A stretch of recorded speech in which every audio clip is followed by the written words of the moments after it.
football game of the week from Harrison, the Rye Garnets and the Harrison Huskies.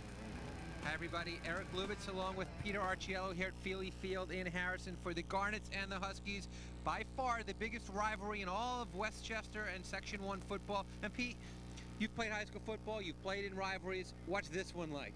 This one is the granddaddy of them all. This is the Rose Bowl. This is every rivalry you could ever think of, the Little Brown Jug right on down. Rye-Harrison is the game of games in Westchester County. They call it the game, Eric, and after 67 years, this one will have the luster that they've all had.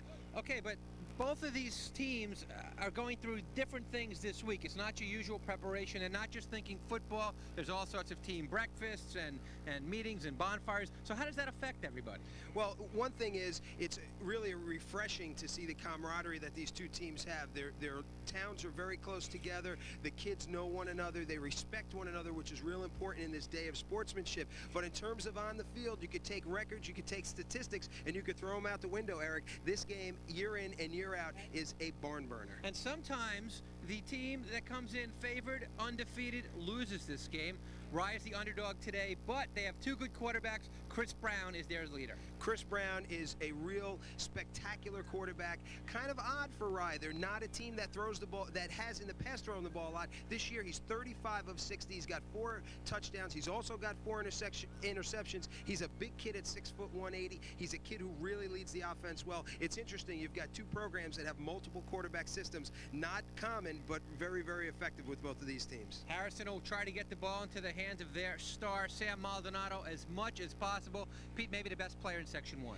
We can't say enough about Sam Maldonado. He's a junior. He's had 66 carries for 669 yards. That's a 10-yard per carry average. He is the all-time leader in touchdowns as a junior at Harrison. Beat out his coach a few weeks back, Artie Troilo. This kid is a bona fide superstar. He's difficult to tackle. He's got speed. He's got breakaway ability. But more than anything, Eric, he's got an air about him. He's got a confidence. He knows when he has the ball that he is going to get positive yardage, and that is a huge advantage for Harrison. Pete's Today game also pits two of the best coaches in Section 1, Rye's Dino Gar and Harrison's Art Troilo Jr. We spoke with them during the week, starting with Rye's Dino Gar.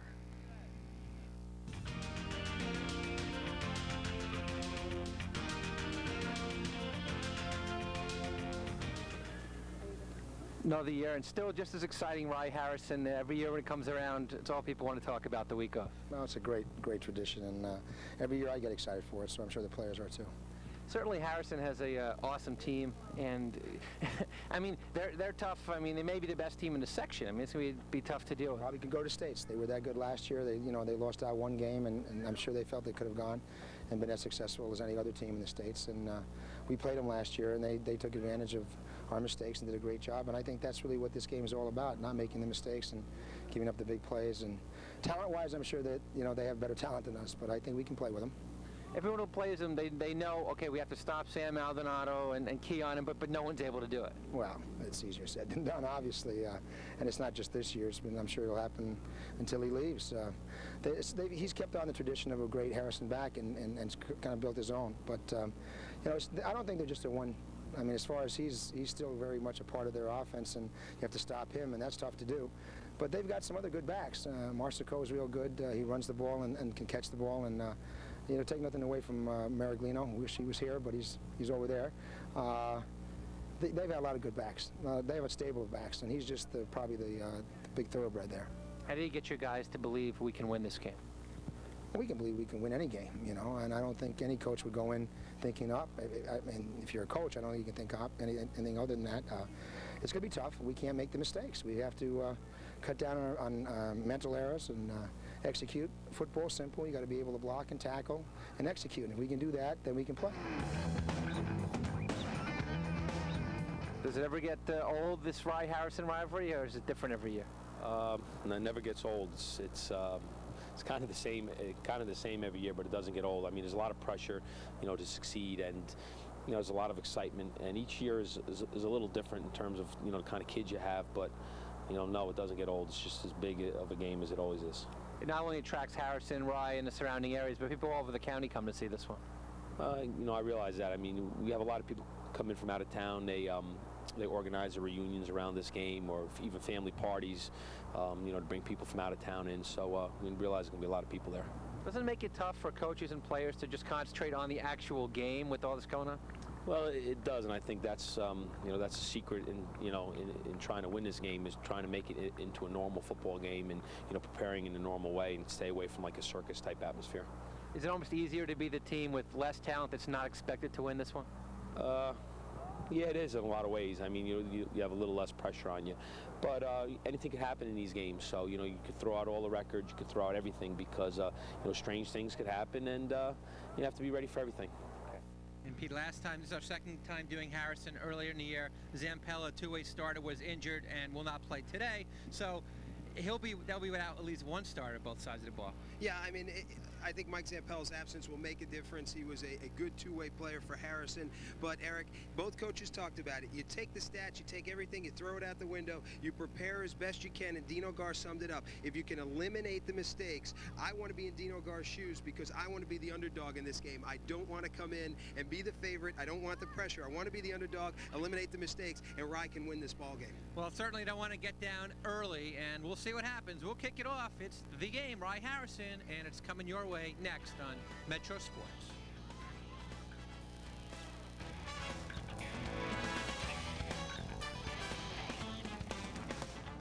Before every game, unsportsmanlike conduct of any kind won't be tolerated. Any pointing, unnecessary roughness, drawing attention to oneself, we penalize immediately without warning, okay? So consider your warning. Thank you.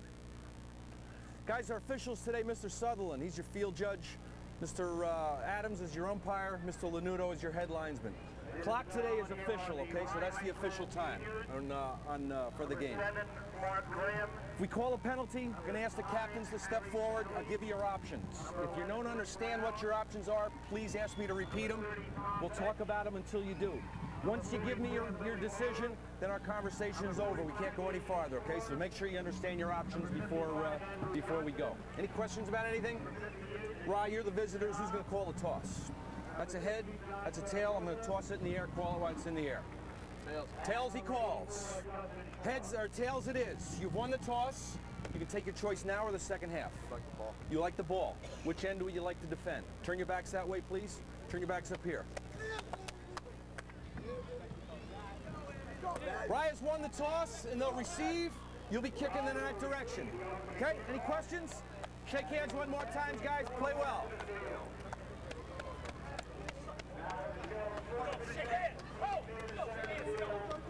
Have it, the coin flip at midfield here at Feely Field at Harrison. The game, Pete's the 67th annual. The record's 36-27-3 for Harrison in this long, stowed rivalry. Let's take a look at the officials. We just heard from Chuck Peeves. He's our referee today. Along with Chuck, Rick Adams, Dave Lanuto, Bob Sutherland doing the job officiating today.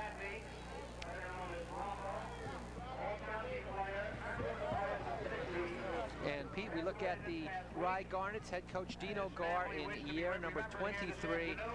Quite a record, 140, 63-3. His assistants, Tom Maloney, Peter Panagos, and Dino, one of the legendary coaches in Section 1.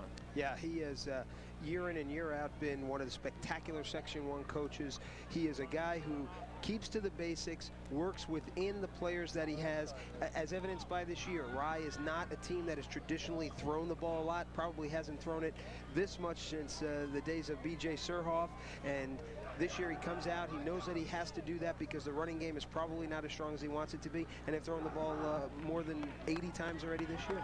And Harrison, coached by Art Trail Jr., 13th year, 73-37-1. Steve Williams, Joe Ranello are Artie's assistants. All right, we're ready for football. The Garnets will get it first, and Harrison will kick first, and their star Sam Maldonado does their kicking as well. The 6'2", 215-pound junior, stretching out, limbering up, and he will get set to kick it off. Number 5, Sam Maldonado. Back for Rye, Tony Mazzulli. 21 is deep.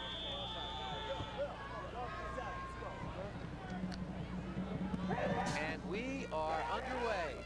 And the kick is a short one. Mazzulli takes it. And goes nowhere. In on the tackle for Harrison Was number 33, not on the roster. All right, let's take a look at the offense for the Rye Garnets. There's their quarterback, Chris Brown, 6 foot, 180-pound senior, Pete, and he is a good one. Yeah, he is. He's a big, lanky kid. We talked about it. They've got a kind of an interesting mix in the two-quarterback system. They've got Chris Brown, the senior, is throwing the ball over 60 times this year, 4 TDs, 4 interceptions, and he's spotted by a sophomore by the name of Mark Saraceno at 5'11", 160. It's a nice combination. Dino Gar, exactly what I said a few seconds ago. He has worked with him in the talent that he has on this team. From the 21, we are set to get going here. Chris Brown, the QB. First play from scrimmage. They love to throw. The lefty quarterback does Wide throw. open. And he has a man for a huge gain across midfield. A gain of 32 yards to Tom Betch, the leading receiver in Section 1. Eric, there's a prime example how emotion plays into this football game. Tom Betch is the leading receiver in Section 1 with 18 catches, 312 yards, a 17-yard average, and first play of the game, he's wide open against the Harrison defense. You've got to believe that Artie Troilo told his kid, Betch is the guy to look for in the passing game, and he gets away for a 30-yard plus gain on the first play of the game. Donnie Marcico made the tackle, 1st and 10, 30 seconds in. The Garnets are ready in Harrison territory, and it will be 2 yards for Billy Maurer, their fullback. A chance to look at the offense for Rye. We've already seen the lefty Chris Brown throw the football. That was Billy Maurer, 5'10", 170-pound senior. He's their fullback. Will Nixon's the tailback. Betch, the leading receiver in Section 1. Mark Graham, one of the top receivers as well. Bishelia is the tight end. On the offensive line, led by co-captains Andrew Johnston, John Torregrossa. They are both seniors. The only seniors, however. Yeah, they've got 2 guys at center in the guard position that are sophomores, and they've got a junior at the other guard position. That is the weakness of this Rye offense. 2nd and 8. We're over a minute in, and there's our first look at Will Nixon. And he'll get a few, maybe 3 yards. It'll bring up a 3rd down situation. The defense for the Harrison Huskies. They are front 5, led by Mark Maraglino, their leading tackler, and he's a junior at 6 foot, 235 pounds. Also Maldonado, superstar as well on the front 5. And then the linebackers, Veet and Marino in the middle, and a secondary led by Donnie Marcico, an aggressive defender. Really reads the quarterback well as a safety. Well, he's a quarterback for Harrison, and he's filling in for Zampella. He and Telesco will be the keys. How they play the passing game will be the keys to Harrison stopping Rye's offensive passing game. On 3rd down, Brown keeps it. Lost it. He loses the football, and we have our first turnover, I believe. What a hit by Charles Veet, and Harrison has the ball. We talked about the mistakes. This is what Dino Gar wants to eliminate. He does not want his quarterback coming out of the pocket to run the ball. Harrison is too aggressive, too tough. They tackle too well. Dean Marino, a 3-year starter, the captain, he and Charlie Veet lay a whop on Chris Brown, and that's where the ball comes loose. Marino, I believe, gets the fumble recovery. That is what Dino Gar wants to eliminate. He does not want his quarterback or even his running backs playing one-on-one against these linebackers of Harrison. First possession for the Huskies from their own 42. Their quarterback is senior Matt Handelsmith. We'll look at him after this play. 6'1", 170 pounds from their own 41. Maldonado, surprise, surprise, left side. And down the sideline he goes for a huge gain on 1st down. And the Huskies, just as the Garnets did on the first play, are in business. Let's see, he stepped out, I believe, at the 39. Eric, here it is. We saw the first play for Rye, the passing game. This is the bread and butter for Harrison. Get the ball in Maldonado's hands. He sees that there's not a gaping hole inside. He kicks it outside. This kid has tremendous running ability as a running back. He gets it to the outside. He uses his great speed, switches the ball to the outside hand. This kid is a threat every time he touches the ball. 20 on the gain for Maldonado.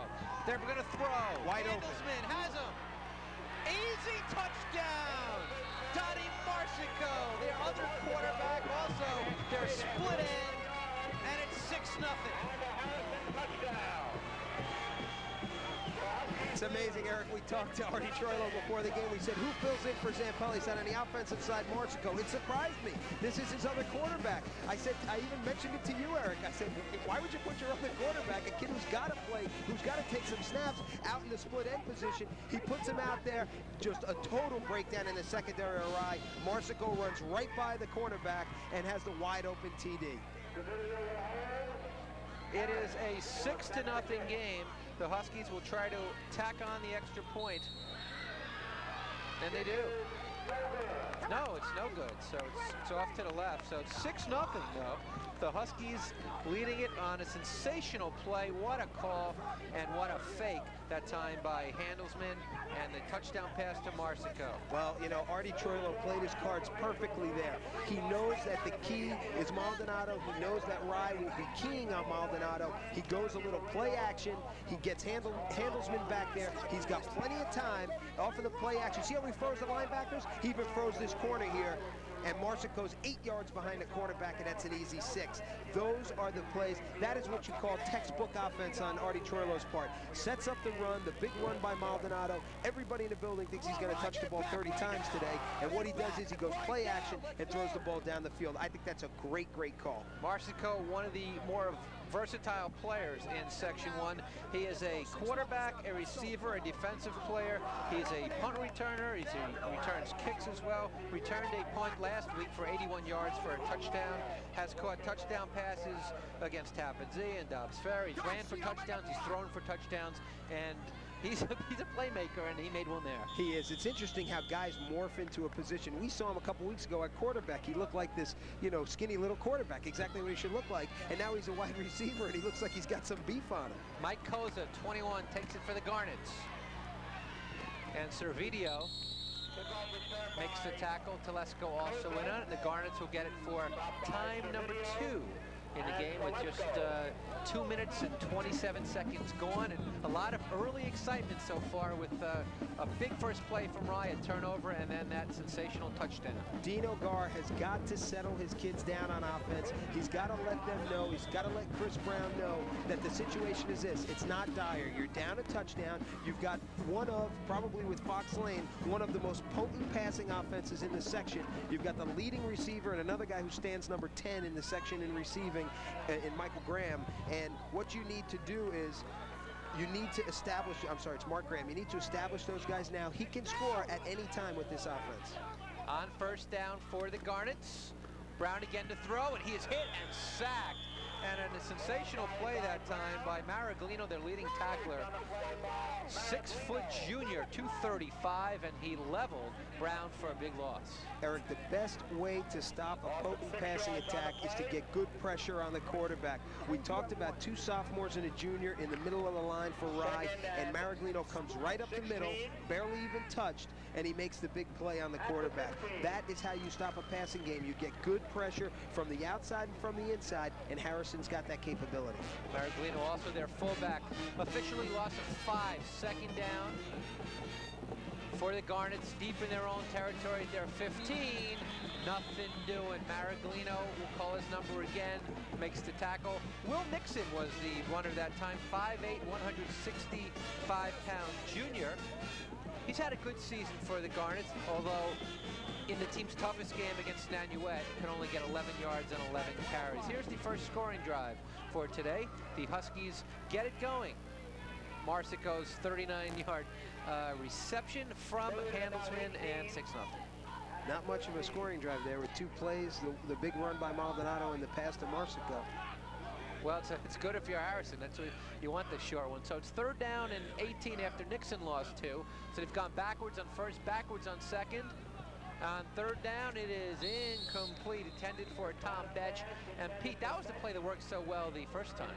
Yeah, but what Harrison did there was with Betch, they had Jamie Telesco, the linebacker, the cornerback, who plays almost like a monster back position, had him drop off. You had one of, it looked like almost a defensive end or a linebacker chasing Betch down the field, and Justin Haynes, and then you had Marino dropping into coverage too. So they're trying to put as many people as they can, as many people as they could spare around Betch, and they put one-on-one against Mark Graham, and as you saw right there, the play was knocked, the play was broken up.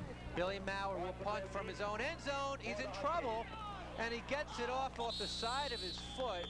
You know, give him credit, he eluded the tackler, got it off, but not too well off the side of his foot, and a big defensive special teams play for Harrison. Yeah, Billy Maurer happens to be one of the best kickers in the section, field goal wise and extra point wise.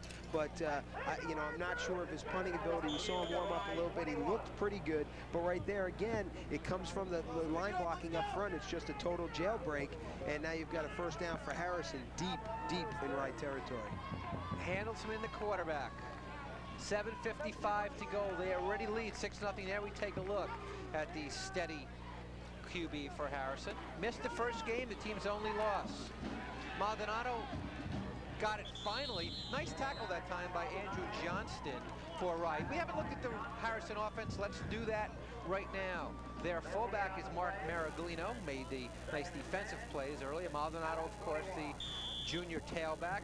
And then you see the receivers. Marsico's already got the touchdown. Marino, 3-year starter at tight end. The offensive line for Harrison: Calandruccio, Limbiasi, Malficano, Dragone, and Haynes. All new, none of them were on the line starting last year. Yeah, but they are, I tell you, they're a good bunch. They've done a good job in the summer, and they have really done the job for Sam Maldonado. And there he is, forget it. Sam Maldonado, a 21-yard touchdown, and this is a machine, this Harrison team, and just like that, they lead 12-0. Machine is a good term for this offense, Eric.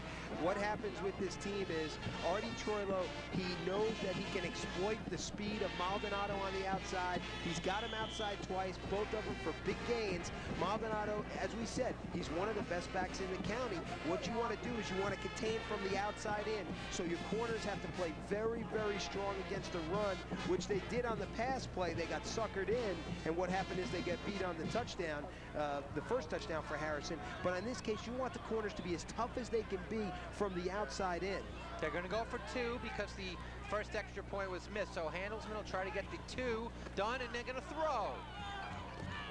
And Marsico can't hang on. Good play that time in the second day for Koza was back there, as was Mark Graham. And it is 12-0 Pipa. Maldonado does it again.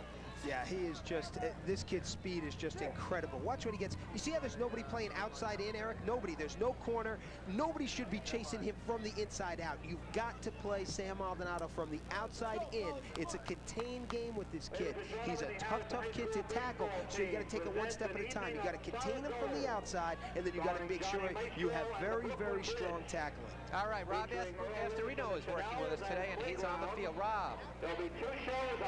Eric, I've known Dino Gar for a very long time, over 17 years, and I've seen him through big games and bowl games. I went up to him before the game today and said, Coach, how many games of this Rye-Harrison rivalry have you coached? He looked at me and said, too many. And you can see down 2 touchdowns already. The Rolades are ready to be popped. Back to you, Eric.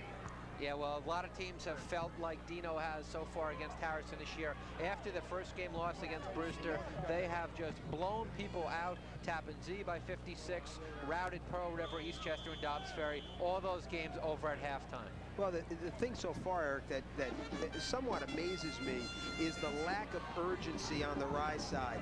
When they come out in this game, normally the Rye-Harrison game, it commands an excitement, and I haven't seen it on the Rye side yet, and they're not seeing it on the scoreboard. Even De La Rosa makes the tackle. Koza has now returned 3 kickoffs in 4 minutes and 58 seconds here in 1 quarter. So it's 12-0 to Huskies all over the Garnets early, and Rye with it at their 22-yard line.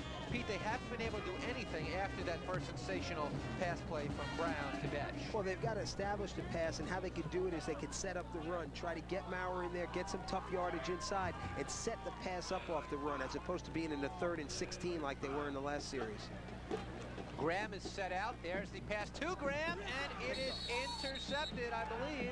Yes, it is, and the nightmare continues for the Garnets. That was number 6 for Harrison, Justin Williams, junior out of his cornerback slot, and there he is, 5'10", 160, and he read that perfectly. Yeah, he read it perfectly, Eric, but the ball was tipped at the line of scrimmage by the defensive end of Harrison. He got a little hand on it, redirected the ball, and Justin Williams made a great play stepping inside and picking off the pass. pass. All right, let's look at the second Harrison scoring drive. Sam Maldonado finished it with the 21-yard touchdown to the right side. And that's how we have a 12-0 game. And believe it or not, they have the ball back at the 26. Rye has had all sorts of trouble. They've turned it over 2 times now, and one bad punt was almost like a turnover in itself. He gets the Maldonado outside. left. And so tough. He's so quick to the outside, yet you can't give him the inside because he's so powerful. And that time he outraced everybody down the sidelines for a Harrison first down, and it will be goal, Pete. And he is just remarkable. That's their second first down. Well, you know, I'm sorry, Eric. Well, look at the Rye defense, which, you know, it's their 3rd time on defense. First time we've had a chance to really show you their defense. They are talented up front with Johnston, Zwerger, and Bichella, and there is their secondary. Yeah, the key to the game is going to come down to Maurer, Armas, and the 2 cornerbacks for Rye are going to be Betch and Eiler. And as Harrison takes a timeout, it's going to come down to those corners. As a corner, you're taught very simply, 2 steps back, 2 steps out before you do anything, before you make any read. Those are your initial steps. That's how you get yourself in position. And it seems like the Rye cornerbacks are doing that, but Maldonado's just running outside them. You've got to be confident of your help inside to protect the outside. With Maldonado's speed, with his power, and with how he likes to run, he likes to get to the sideline. The corners cannot allow it. They've allowed it twice. They're down 2 touchdowns. They're soon to be down 3. Coming up next week, we have a doubleheader for you, actually. You can see the Kennedy and Somers game. They are big rivals, both schools located in Somers. And that will be Saturday morning at 9:30 on Metro Sports. And then Sunday, another Northern Westchester game. Yorktown, the undefeated Cornhuskers against John Jay. They've only lost once, and you can see that one Sunday, usual time, Metro Sports at 9:30, as well as on your local access channel. So 12-0. The latest play was that fine interception for Harrison by Justin Williams. And if you're Rye now, what do you do? Everything has gone wrong for them other than the first play. I mean, they've turned it over twice. The bad punt, you can't give Harrison field position like they've had, but they have done that. Well, you know, your bread and butter is the passing game, and what happens is when you live and die by the passing game, you can get burned in a hurry very quickly. And the problem is for Rye, they're giving the ball up, they're giving Harrison great field position, they're not playing tough on defense, and you put all those factors together, and you're going to find yourself down 3 touchdowns before you're halfway through the first quarter. 6:47 to go. First and goal, Harrison, 8-yard line.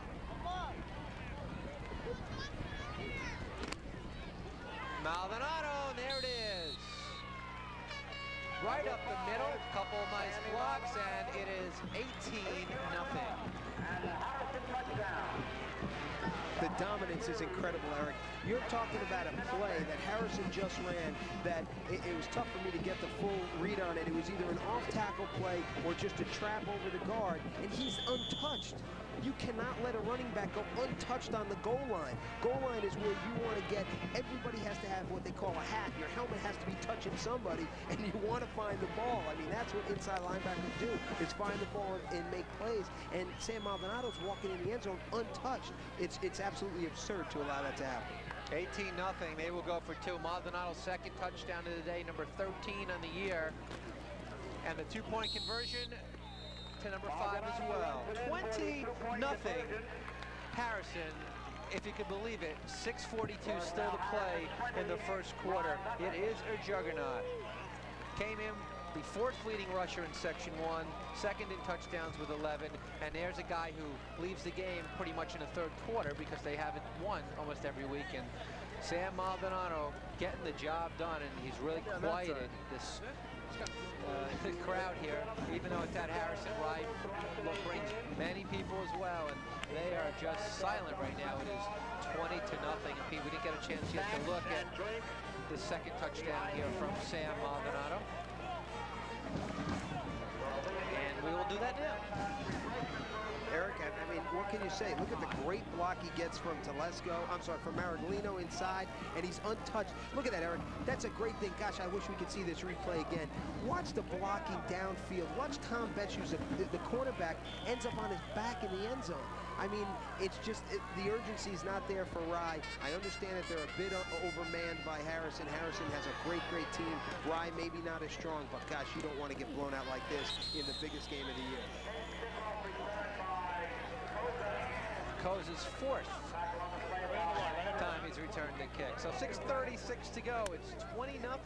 Huskies in the first quarter. Eric Lubitz, Peter Arciello, and Rob Astorina, Tire Metro Sports crew. Okay, this time with an 8-yard touchdown run for Maldonado. And Pete, all the drives really short because they've had great field position. They haven't had to take it in their own territory yet. Well, they actually did the first one, and Maldonado ran off a 20-some-odd-yard run that got him out of their own field position. But they are just an incredibly strong offensive team. And you know what, Eric? We saw them a few weeks ago against Eastchester. They're getting better and better and better, and that's the way Artie Troilo wants it.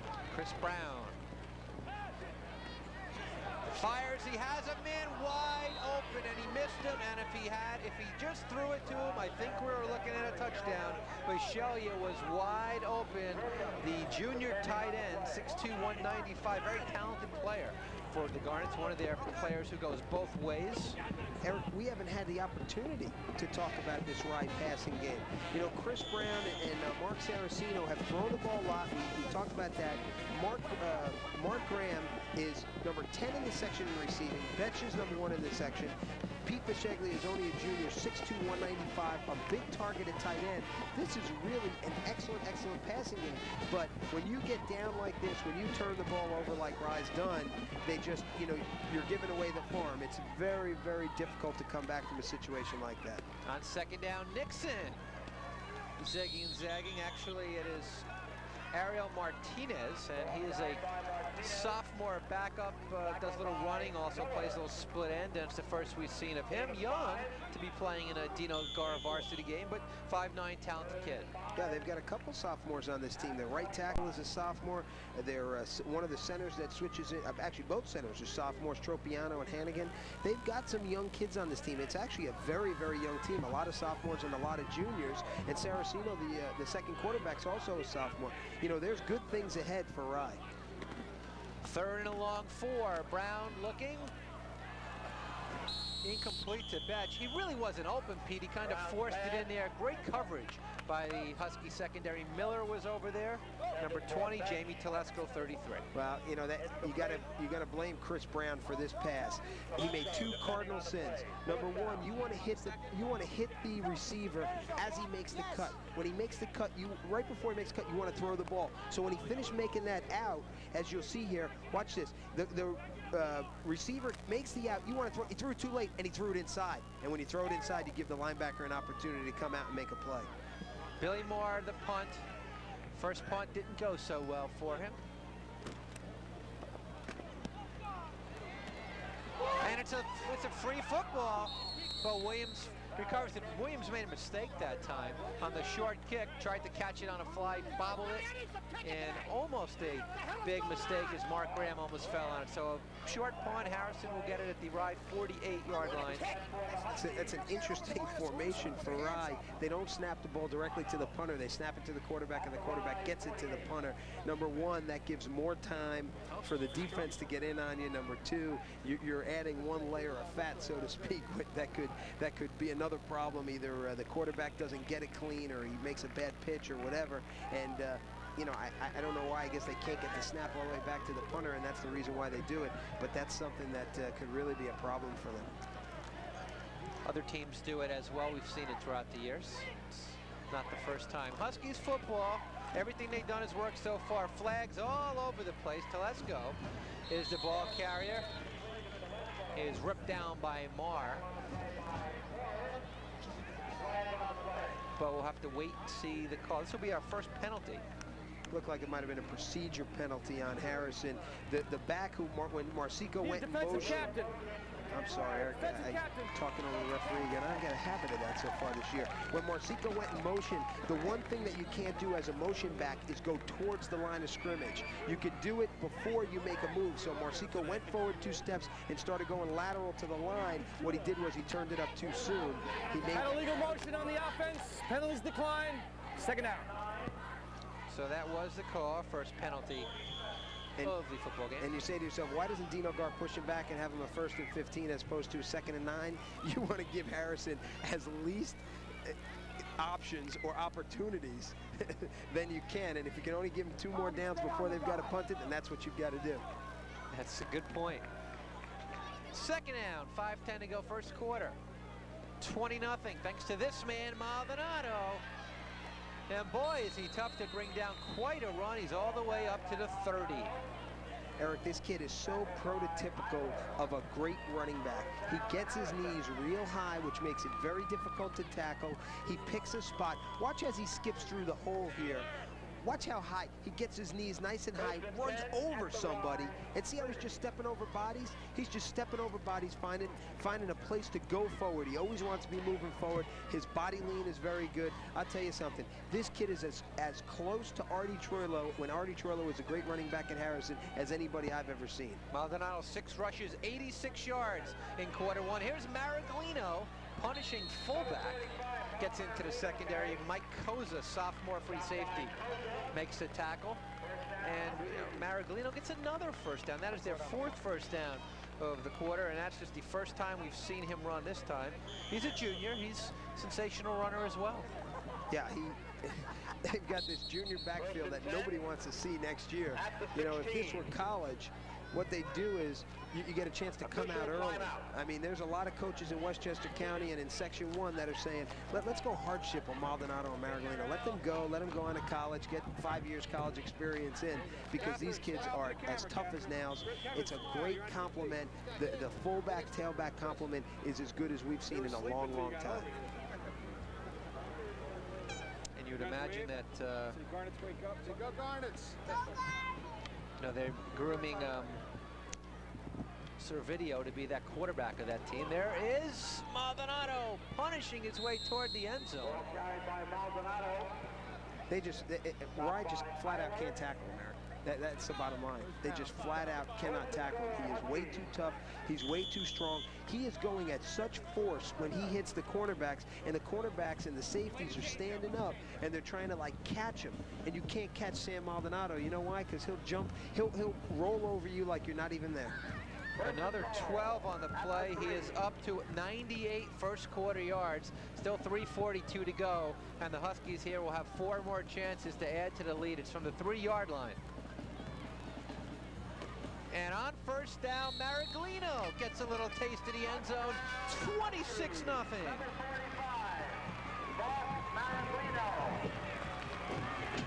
And you know, this is the game that means the most to this Harrison team, and they have got to be loving this. Eric, this Harrison team is so strong. It is incredible. Artie Troilo, what he's doing right now, he's not doing anything out of the ordinary. He's not putting the ball up in the air. He's not doing any crazy plays. You don't see any reverses. I mean, this is just basic tackle-to-tackle running of the ball, utilizing your fullback and your tailback. And what Artie Troilo is doing right now, after the first 2 touchdowns, his mission becomes different. It's not beating Rye. It's sending a message and telling everybody down the road, including Brewster, we are here and we are strong. They'll go for 2 again. Handelsman. Little out, wide open, Marsico, just like he was during the touchdown, and it is 28-0. So the first 2 2-point conversions missed. Those 2 are good. Yeah, we're picking up a little bit. I think that our viewers can hear a little bit of Dino Gar from the field mic. First of all, right before that 2-point conversion, he yelled, option, option. So his corners come stepping up, expecting to see the option, and Handelsman throws the ball to Marsico for the easy deuce. We're getting a good look at Mark Maraglino getting in there for the 3-yard touchdown. But then after they come off after the 2-point conversion, Dino Gar gets his defense and he goes, are we just going through the motions? At this point, Eric, they're not even going through the motions. This has been just an absolutely awful output from Rye so far. And you know what? Harrison is the type of team that you've got to play your best game to stay with them. You play your worst game, and you're going to be down 40 points in the first half. Well, Pete, you know, a lot of it is certainly Harrison has executed pretty much perfectly, offensively, defensively, special teams. They've done everything just right. It's been so tough for the Garnets. The field position has really hurt, And Koza this time will let it go into the end zone, and Rye will take it from their 20-yard line. And this, we may be taking a look at the New York State Class B champion right here when it's all said and done, Harrison. Well, you know, I mean, we don't want to anoint them. We don't want to give the trophy away before they go through Brewster again. You know, let's keep in mind, Brewster beat them first game of the year. But I'll tell you something. Your goal as a coach is to have your kids improve week to week.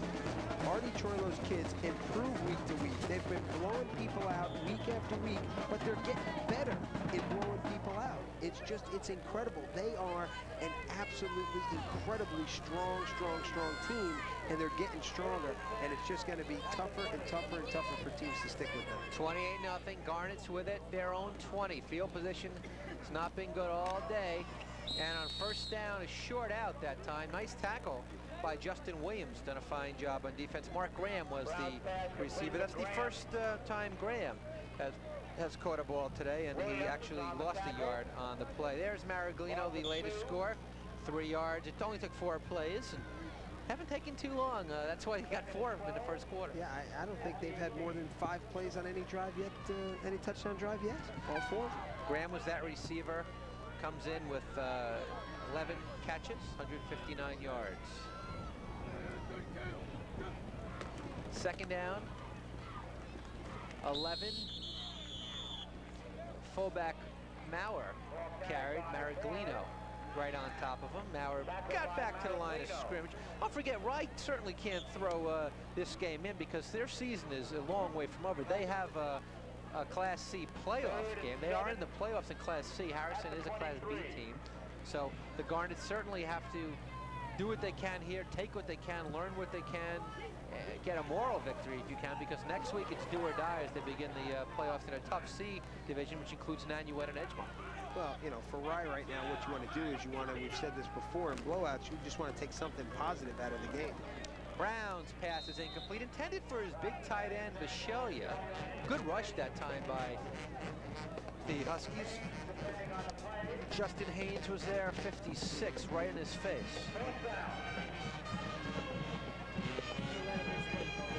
And once again, we're seeing Maurer come in to do the punting. So it'll be another punt. It'll be his 3rd of the first quarter. And you got to feel for the Rye coaching staff. You know, you put so much into this game, so much preparation, and you know, when you're just out-talented, it can be frustrating. Yeah, I mean, you could put a lot into it as they've done, but I'll tell you something, if you don't get the execution, as we see Maurer finally get off a good punt, and Mark Graham almost make a good tackle. And there goes Marsico. This is going to come back.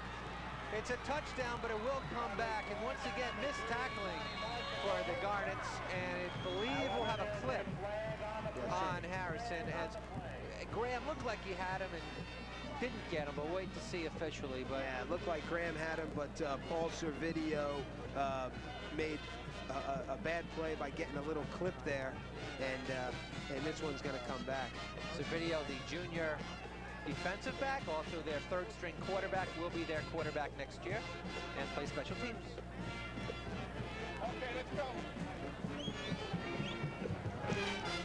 Well, it takes On the return, 10-yard penalty, first down. it takes a penalty to get Harrison into their own side of the field. Right now, you know, you mentioned, Eric, that Rye is going to enter the C playoffs next week. Right now, what Rye has to do is they have to, it's a matter of pride now. You've got to try to keep it as close as you can. Let's look at the clip. Let's see. This is why the touchdown didn't go. Graham goes to make a good tackle there, doesn't. He just gets stiff-armed, and Servideo, that's a heck of a call. I didn't quite see it. It looked like the defender fell down, and Servideo just happened to be there. Maraglino, and he is hit, and there's a good defensive play. Bishelia made the play. 6'2", 195-pound junior read it well for the Garnets. That's, you know, that's what they need. That's what Rye needs. They need to get a little bit more urgent on the defensive side of the ball, come up and try to make a couple plays. Bishelia makes a good play. You know, you got to, the pride kicks in at some point, and, you know, they're a dejected bunch. You know, Mark Graham, we see him standing down at the side of the sidelines here with his helmet off, and and they're throwing. Andrew Johnston is on the sidelines, the guard, senior guard. He's throwing the water bottle around. It's a matter of pride right now. You want to just stay close and stay in the ball game.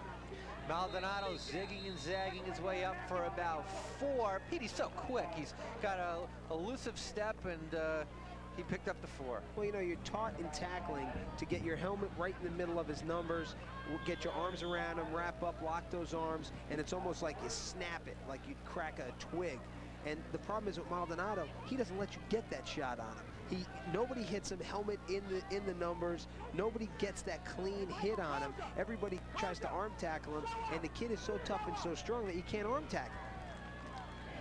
3rd down for the Huskies. Maldonado breaks away. And he'll have a 1st down, and there is a great second effort by Maldonado. Garnet's had him, but he got away with it. And that is 1st down number 6 for them. Pete, let's see it. And Eric, we illustrated perfectly what I just mentioned.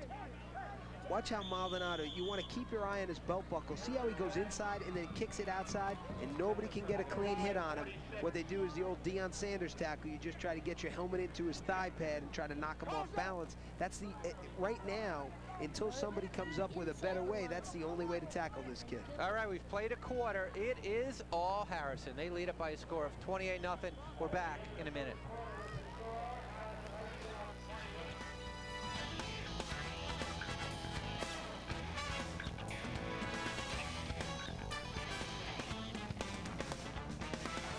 Peter Archiello and Pete, they're still trying there on the sidelines for Rye, and they're here. A big crowd always, these two neighboring rivals. That looks like the JV squad. I'll tell you, they had a tough loss yesterday. Dean Marino's the head coach of the Harrison JV. He was my coach. We mentioned it a couple weeks back when I was playing at JV at Eastchester. And let me tell you the situation in that game. Rye Harrison, JV is Friday, 6-6, 16 seconds left. Dean Marino calls the quarterback throwback. 16 seconds left, a trick play. I mean, that takes some guts.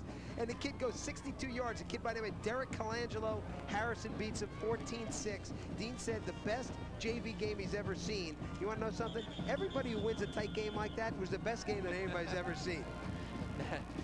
That's a good point. Don't forget the JV players get a feel for this, because in a year or two, they'll be on this field playing.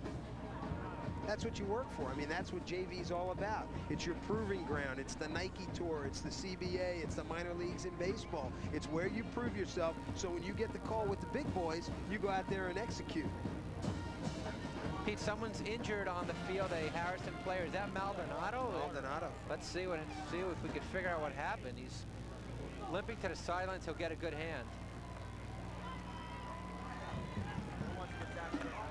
Looks like he's sick, Eric. He may have caught one in the gut somewhere, a foot or a knee or something.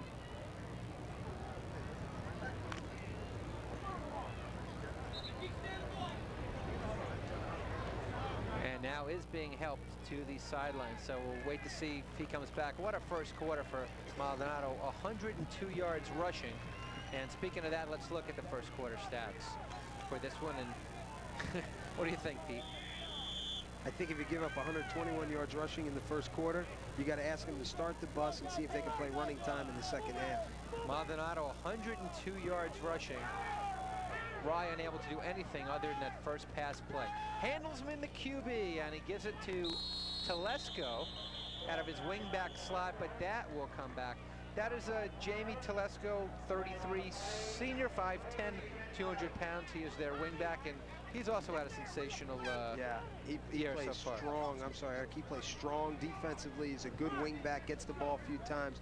On this play, unfortunately, I talked about Dean Marino Sr., who's the JV coach. Looks like Dean Marino Jr., 3-year starter, got caught for a little touchy-touchy, a little hold on the inside there, and they're going to take this back. That's going to be the first mistake that Harrison's made so far.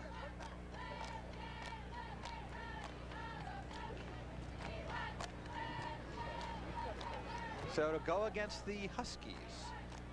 Good holding on the offense, 10-yard penalty, still first.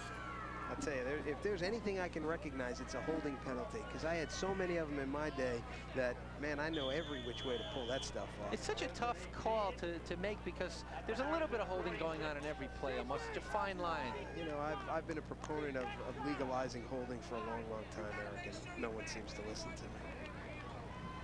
First down and 20 for Harrison. Opening minute, quarter 2 here from Philly Field, where it's been all Huskies. And they're without Maldonado right now.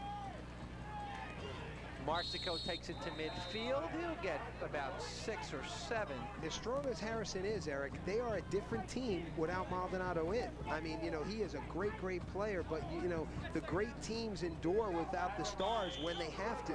And I'll tell you something, there's a different confidence level for this Harrison team when Maldonado's not in the game. And this may be an opportunity. I don't know how long Maldonado's going to be out. Maybe Rob can find that out for us. It looked like he had a stomach problem or something, but I'll tell you, this could be the little boost, or big boost, when you talk about Sam Maldonado, that Rye needs to try to get back into this game. Got a long way to go, 28-0. They certainly are capable of putting up the points, the Garnets.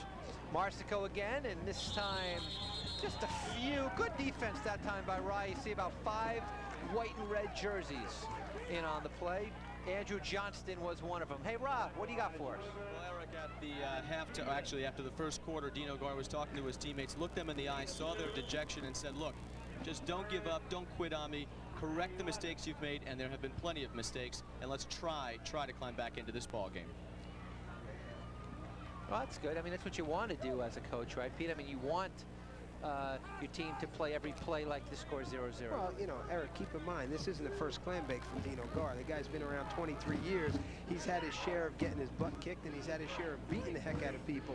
So, you know, he knows how to try to mentally keep his kids in it when he knows physically they're getting beat up. Handelsman almost was intercepted. Todd Eiler, sophomore cornerback, had the ball in his hands, but couldn't hang on. So it goes just as an incomplete pass. That's the second pass for Handelsman today. First one, the touchdown, the first touchdown of the day to Marsico. With Maldonado out of the game, this is a different team. I mean, Rye has this new sense of urgency, and I don't think it's just because Dino was trying to pump him up on the sidelines. I think they were intimidated by Sam Maldonado, and now that he's out of the game, they think that they can get back in this game. Marsico, without Maldonado in there, will do the punting, does everything else for him, and he booms one. And good coverage that time by Harrison. Nice kick, got good hang time on it. And right there to put it down was Vincent Prisco, 53. There you see him. Nice job on the special teams for some of the guys who don't play both ways. That is their game, and they get in there, and good job by Prisco there. Yeah, you've got to make the most of every opportunity you have in football, and if it's just special teams, you've got to go out there and give 110% on special teams and try to make something happen. So far, it hasn't been that way for Rye or for Harrison. Now, Pete, we don't, you look at Artie Troilo walking the sidelines. Are you nervous still up 28-0? Yeah, if you're Artie Troilo, yeah. I mean, and you know what?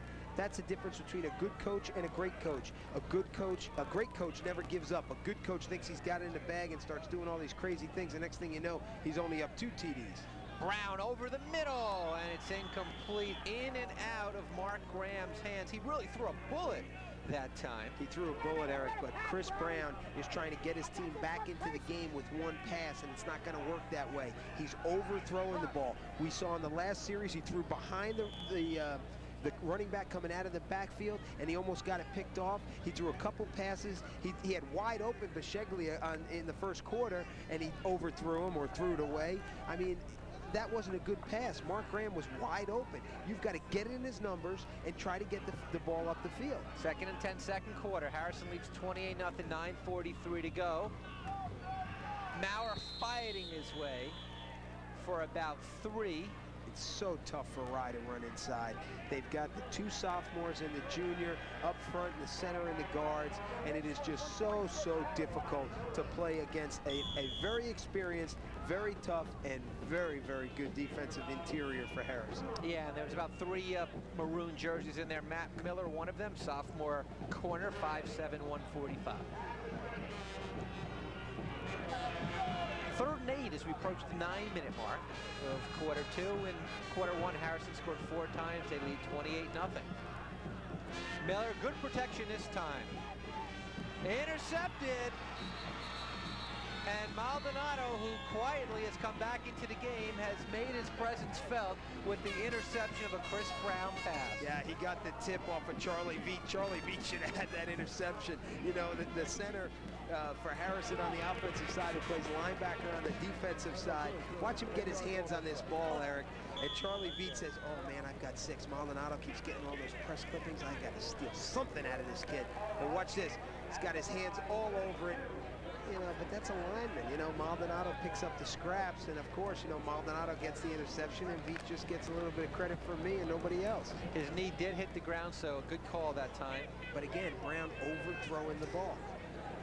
32-yard line of Rye. Harrison has lived in Garnet territory here in the first half, and Maldonado, fresh from missing a few plays, back in the game, and he quickly gets 5. In quarter one, he carried 9 times, 102 yards, and 2 touchdowns. You know what I like about Maldonado? He's got a little Hollywood to him. See how he comes off? His helmet was off. He was, you know, you thought he's going to be done for the day. You know, sit him down, goes up, gets a little rest, comes in, gets the interception. He'll probably get in the end zone here in a couple plays. I like him. He's got a little Hollywood about him. He's only a junior, too. That's good, because you know why? It really sticks it to those seniors. You know how the seniors bother you when you're only a freshman? Well, Maldonado's getting his revenge early. On second down, he gets the ball. Oh. It is just not easy to bring him down. Another first down. Eric, everybody on the Rye defense touched Sam Maldonado except Dino Gar, and he still got a huge gain. This kid is just, you cannot, you know, I don't know, maybe we could send a note downstairs. You cannot tackle this kid with your arms. Watch these people who just get arms on Sam Maldonado. There's 1, 2, 3, 4, and then you take 3 guys to bring him down, and he still almost carries somebody into the end zone. I mean, this kid is just, he's phenomenal, but you've got to play him strong, and Rye's just not playing him strong. To the 11 for the Huskies. They lose the football. Like a bad snap. I think what happened was Handelsman put it on Maraglino's thigh pad instead of, and Rye comes up with it. That's a big play. See, those are the little things. Eric, you know what? I would be absolutely shocked if they were to come back and win this game. But I'll tell you something. Those are the little things that you take forward when you go to the bowl game next week, or to the playoff game next week, I should say. Those are the things that you take forward with you. You know, somebody came up with that recovery. We couldn't see it. J.J. Cooler. J.J. Cooler, nice. Number 32. Getting a little bit of time. And now Rob Astorino's got something for us. Robert. Eric, I spoke with Sammy Maldonado before he went back in. I said, what happened? He said, I just drank a lot of water, too much of it, in fact, and that you saw vomiting on the field. But he said, I'm going to go back in and score at least 1 more before halftime. I love him. This kid's Hollywood. So he drank a little too much water, and the Garnets, with the football, people were right about him being sick. He kind of doubled over, we saw earlier. Yeah, he probably, you know, Sam Maldonado, he figures, hey, got a couple TDs early, day's over, maybe, you know, snuck a piece of pizza, maybe his girlfriend slided a piece of pizza on the sideline or something, or a hot dog. You know, he's a little cocky. Let me tell you something. If I had his talent, oh my gosh, I'd be bulletin board fodder every week for the other team, because I'd be talking so much trash, it'd be incredible. But you know what? He backs it up. He's got the ability. The kid is a great, great running back. And I wouldn't be surprised if he does get in the end zone again before the half's out. Second down and 12. After a 2-yard loss, Martinez. Saraceno is now in at quarterback, and Bishoya was the intended receiver. Right back in his face was Telesco Pete. This is the first look at the backup quarterback for the Garnets, and let's talk about Mark Saraceno. He wears uniform number 10. That's his intended receiver. Bishoya. He's a sophomore, 5'11", 160. Yeah, he's a kid who, I tell you, he is going to benefit more playing with Chris Brown than anybody is playing, you know, just being a backup, because Chris Brown is a kid that runs a nice offense, throws the ball well, and this kid is going to learn at a very young age, as only a sophomore, to throw the ball well. Saraceno came in the Edgemont game after not starting. 8 for 18, 146 yards, 3 touchdowns against undefeated Edgemont. Fetch. Yeah, Fetch gets the football, and he'll be well short bad, but that's a good effort. That's a tough effort. That's a hard run by Betch. He's known this year for catching the ball. He's a leading receiver in Section 1. He gets his opportunity to run it, and he does a nice job doing it. Gets the ball up the field. And Watch we'll take this a look at once again. This is what you want out of a kid who's going to give you an effort down, 28 points. He's going to give you that effort. Look at this. Carry somebody, shake somebody off. Look how tough that is. That's what you like. You know what? Dino Gar may not be happy with a lot of things this half, but that's something he can be happy about. Justin Haynes made the tackle.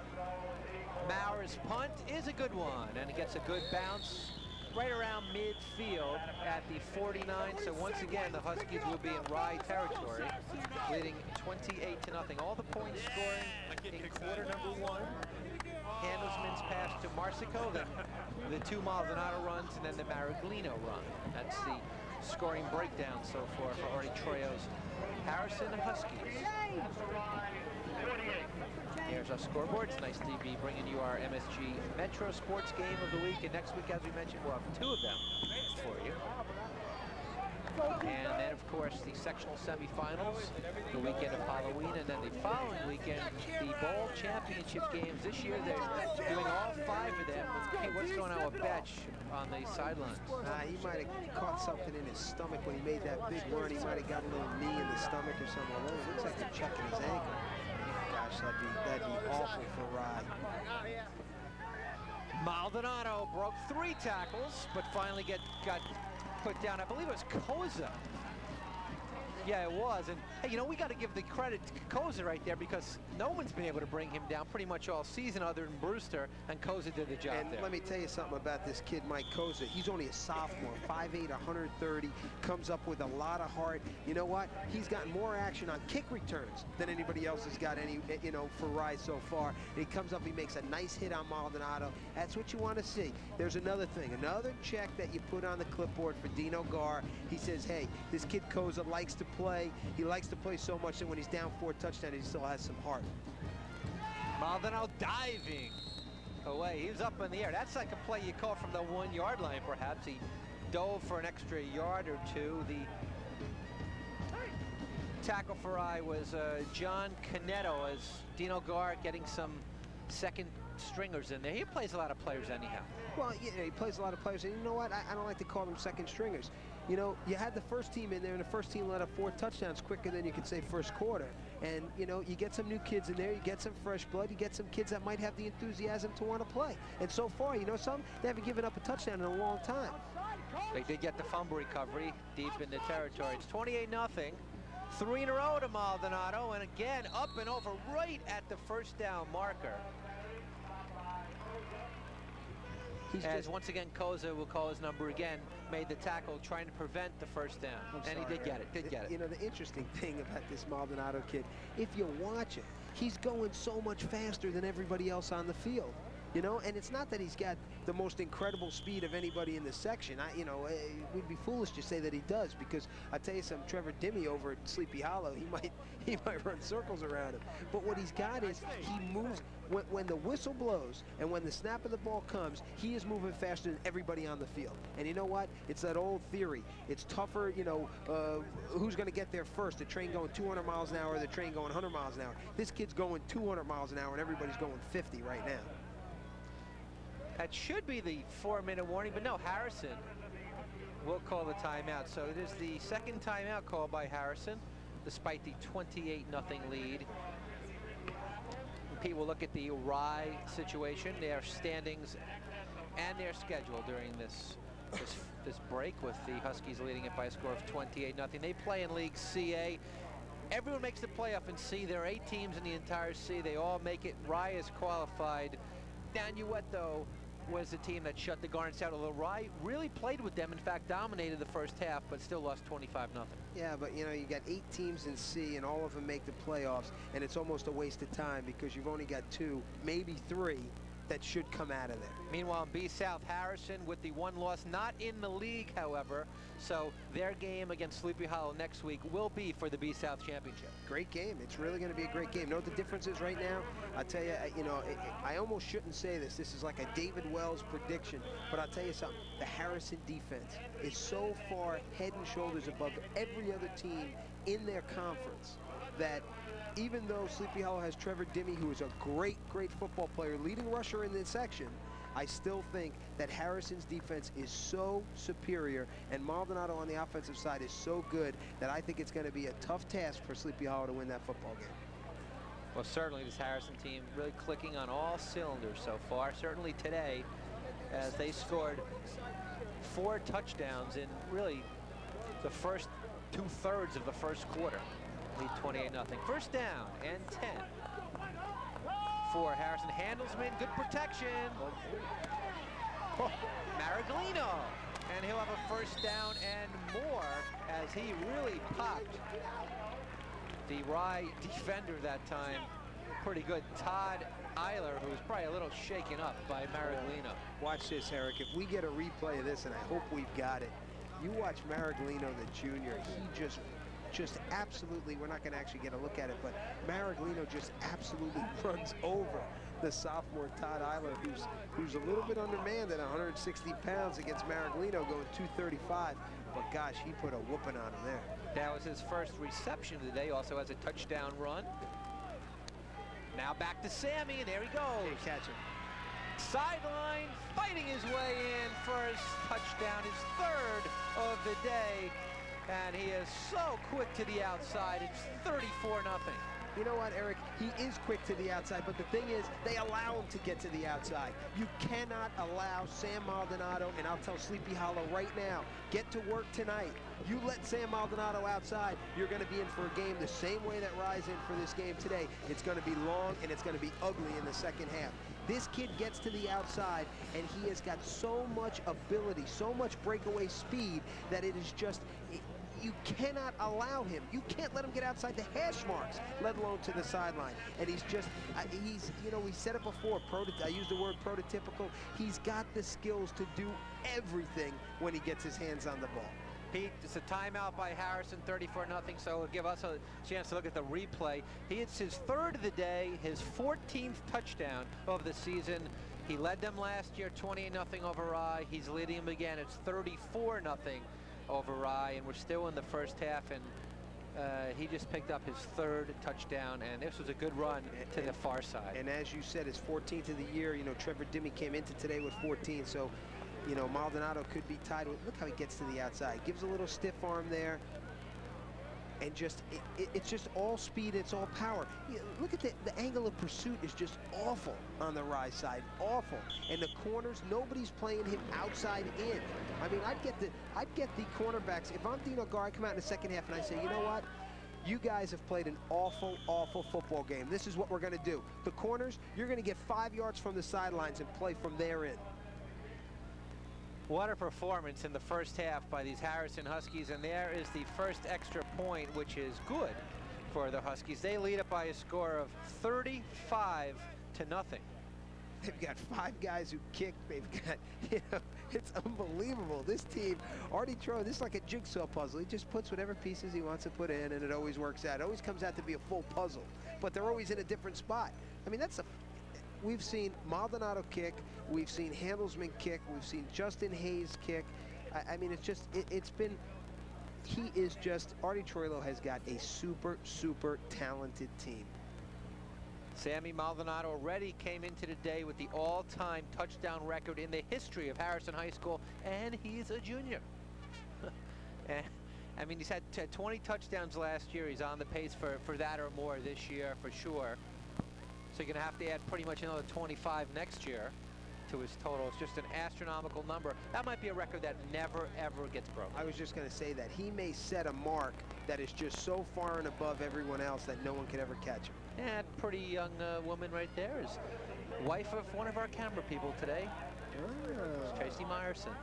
See how they get a little airtime for the Meyerson family? That's only one of 3. Well, you see, it was probably his camera that shot her. I'm sure it is, but I mean, that's one of 3 little Meyerson sons. That's right. On the kickoff, this time Koza doesn't get it. That was J.J.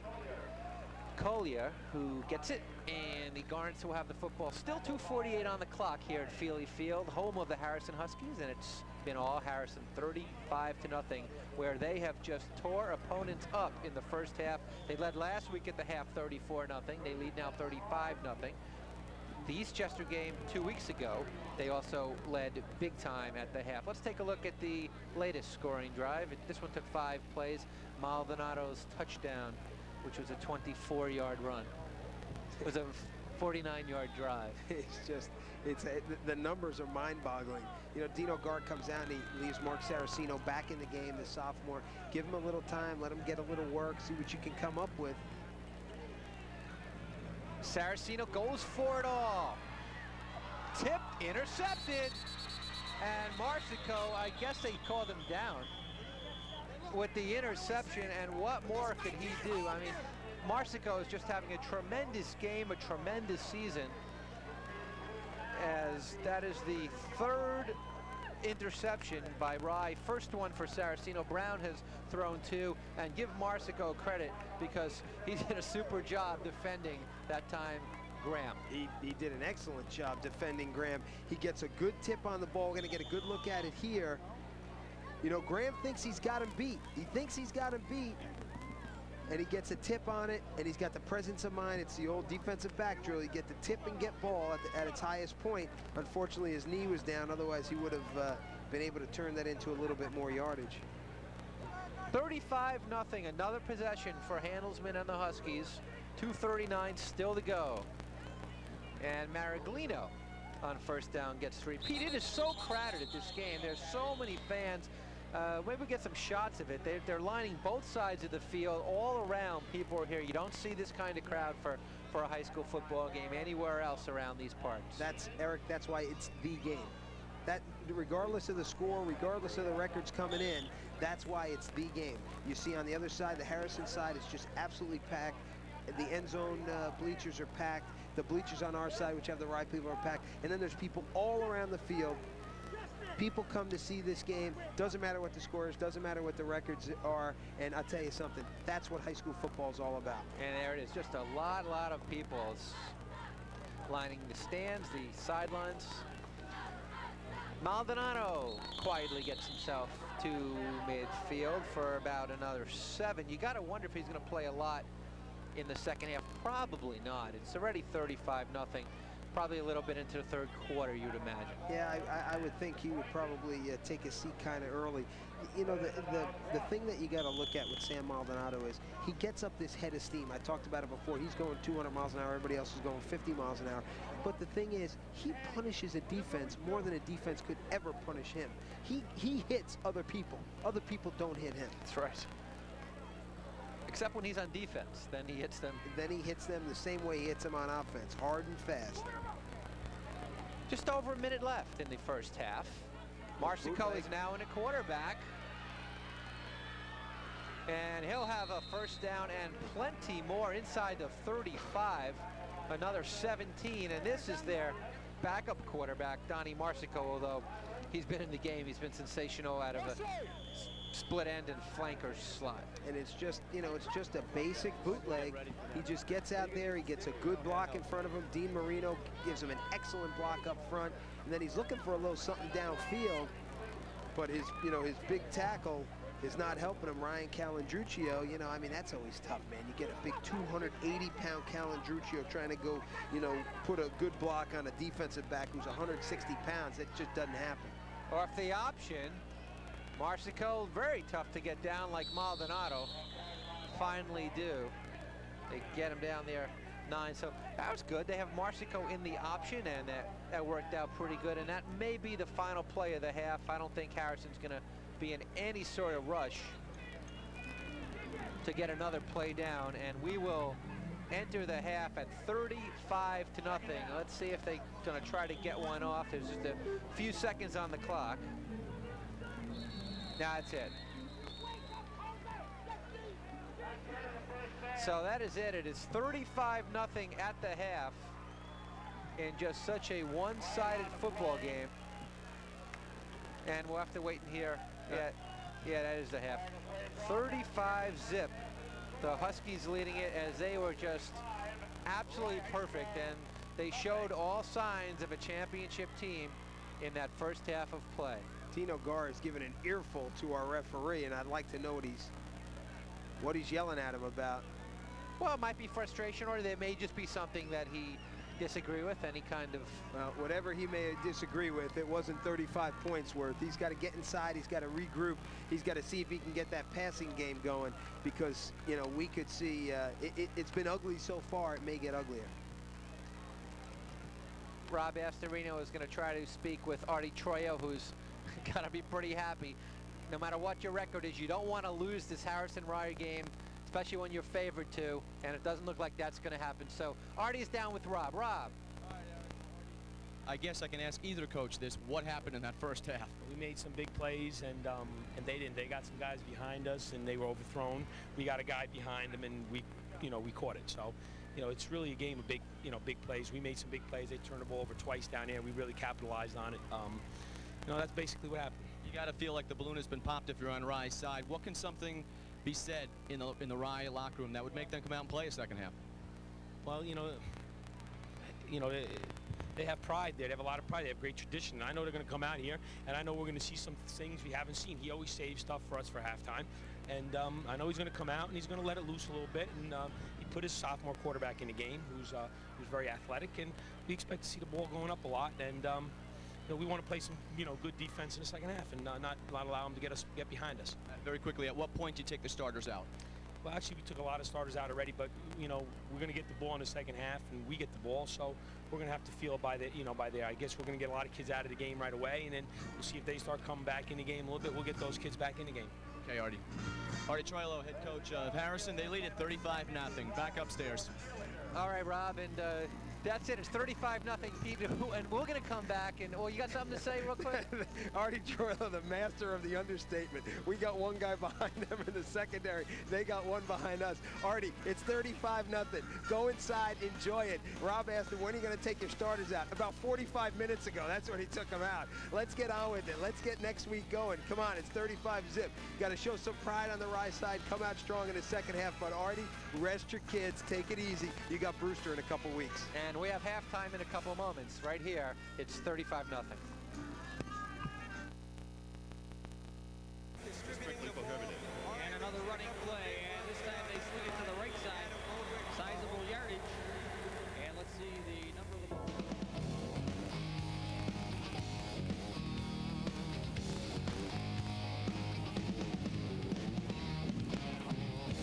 Where Harrison has dominated the first half, 35-0. This is that got on the board first.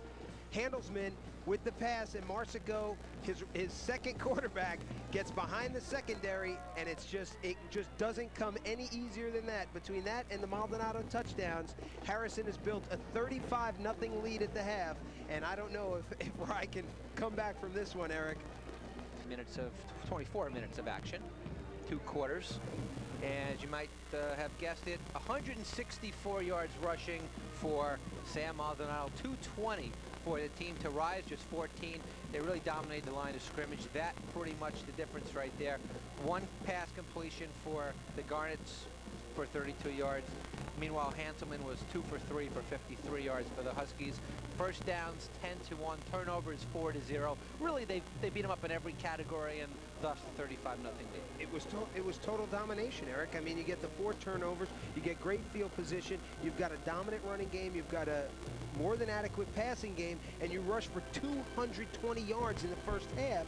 With a kid like Sam Maldonado, it's not 220 tough yards. It's Sam Maldonado getting to the outside and getting 25 at a clip. And let me tell you something. Every time he has gotten to the outside, he has gotten into the end zone. This kid is as good, if not better, than any running back in the section. Any running back in the section, and he's a junior. But you know what makes his team great? He's got the support players around him who are spectacular. Maraglino is right now the best I've seen in terms of a blocking fullback that we've seen all year. Handelsman runs a nice offense. Marsico chips in. The offensive line has done a great job. You know what? This is as balanced a team as you're going to see. There's the scoring. Marsico's 39-yard touchdown reception from Hanselman, and the Maldonado touchdown runs of 21 and 8. Maraglino's 3-yard touchdown run made it 28-0 after one. Maldonado added his third touchdown, a 24-yard burst, to make it 35-0. That's where we stand at the half. And Sam Maldonado got it done in the first half. Now it's 14 touchdowns in the year. We'll take a look at one of them. One of his 3, which he came in second in the section with 11. And again, Eric, it's just a matter of getting to the outside. You see how many Rye guys are on the outside in? You can't be, that's Todd Eilers, the last guy, number 85, who gives him a dive. Todd Eilers, the sophomore cornerback, and he's on the outside trying to lunge at Maldonado to try to get him. I mean, that's not how a cornerback plays it. A cornerback plays it from the outside in, not from the inside out. All right, so it's 35-0 as we go to break. Let's listen to a little bit of the Harrison Husky Band, if they're not already done. All set for the second half kickoff. It's 35-0. Eric Lubitz, Peter Arciello, Rob Astorino, Tire Metro Sports crew. And we've seen a juggernaut in the first 24 minutes. The Huskies getting it done. Quite the first quarter where they racked up 28 points, and if it's not bad enough, they get the football first here in the second half, and Justin Williams will let it go out of bounds, so they'll get themselves some nice field position to start off the second half of play. Harrison 4-1 on the season, on their way to being 5-1. They're only set back the first week loss to Brewster. Rye 3-2, in danger of falling to 3-3. And there we are. There's Eric and Pete, and right behind us you can see a nice little tree and a little clear sky. It's a really nice day out here, Pete, and it's late in the season now, you know. Late in the season, usually you have cold and rain. What is that? A nice little tree. Well, I mean, it's nice. It's usually this time of year you might have some cold or some snow or some bad weather, but now Let me tell you something. Thank God we don't, because if we had to sit out here and watch this with cold and snow. Well, if you're a Harrison fan, you've liked what you've seen. They get it to the 35-yard line, 1st and 10. Matt Handelsman will come out at least for the first drive, as will Maldonado. Nice job. Todd Eiler, you see that, Eric? Nice job. Todd Eiler goes out. See, I bet you Dino Gar said that to him at the half. He says, you cannot play this guy inside out. You've got to play him outside in. So Todd Eiler, number 85, the corner, comes up and he plays him outside. He forces Maldonado to take the ball back inside. Watch this, Eric. See how he gets outside? He just sprints to the sideline. He does not want this guy to get outside of him, and that's how he makes a good play. Now, you know, we say a good play. He gets 6 yards on a good play. But, you know, you got to take what you got there, and that's what you got to deal with. You got to play the cards you get dealt with. But that's the way that Rye has to play the game. Maldonado up to 170 yards rushing. Mike Stevens also in on the hit. We're in the opening minute of the third quarter. And on second down, it's the fullback, Maraglino, and he's over midfield. First down and plenty more. You know, it's funny. I don't want to tackle that kid. That kid's too strong. He's too tough. 235.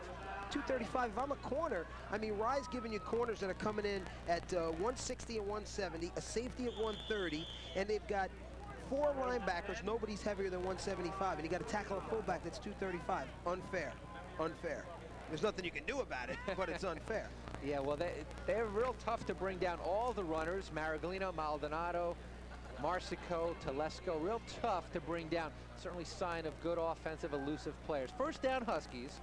They had 11 in the first half. They now pick up their, rather 10 in the first. They pick up their 11th, and there is motion. It'll be the second penalty all day against the Huskies. The Garnets, while they've turned it over 4 times and have a botched punt, they haven't committed a penalty.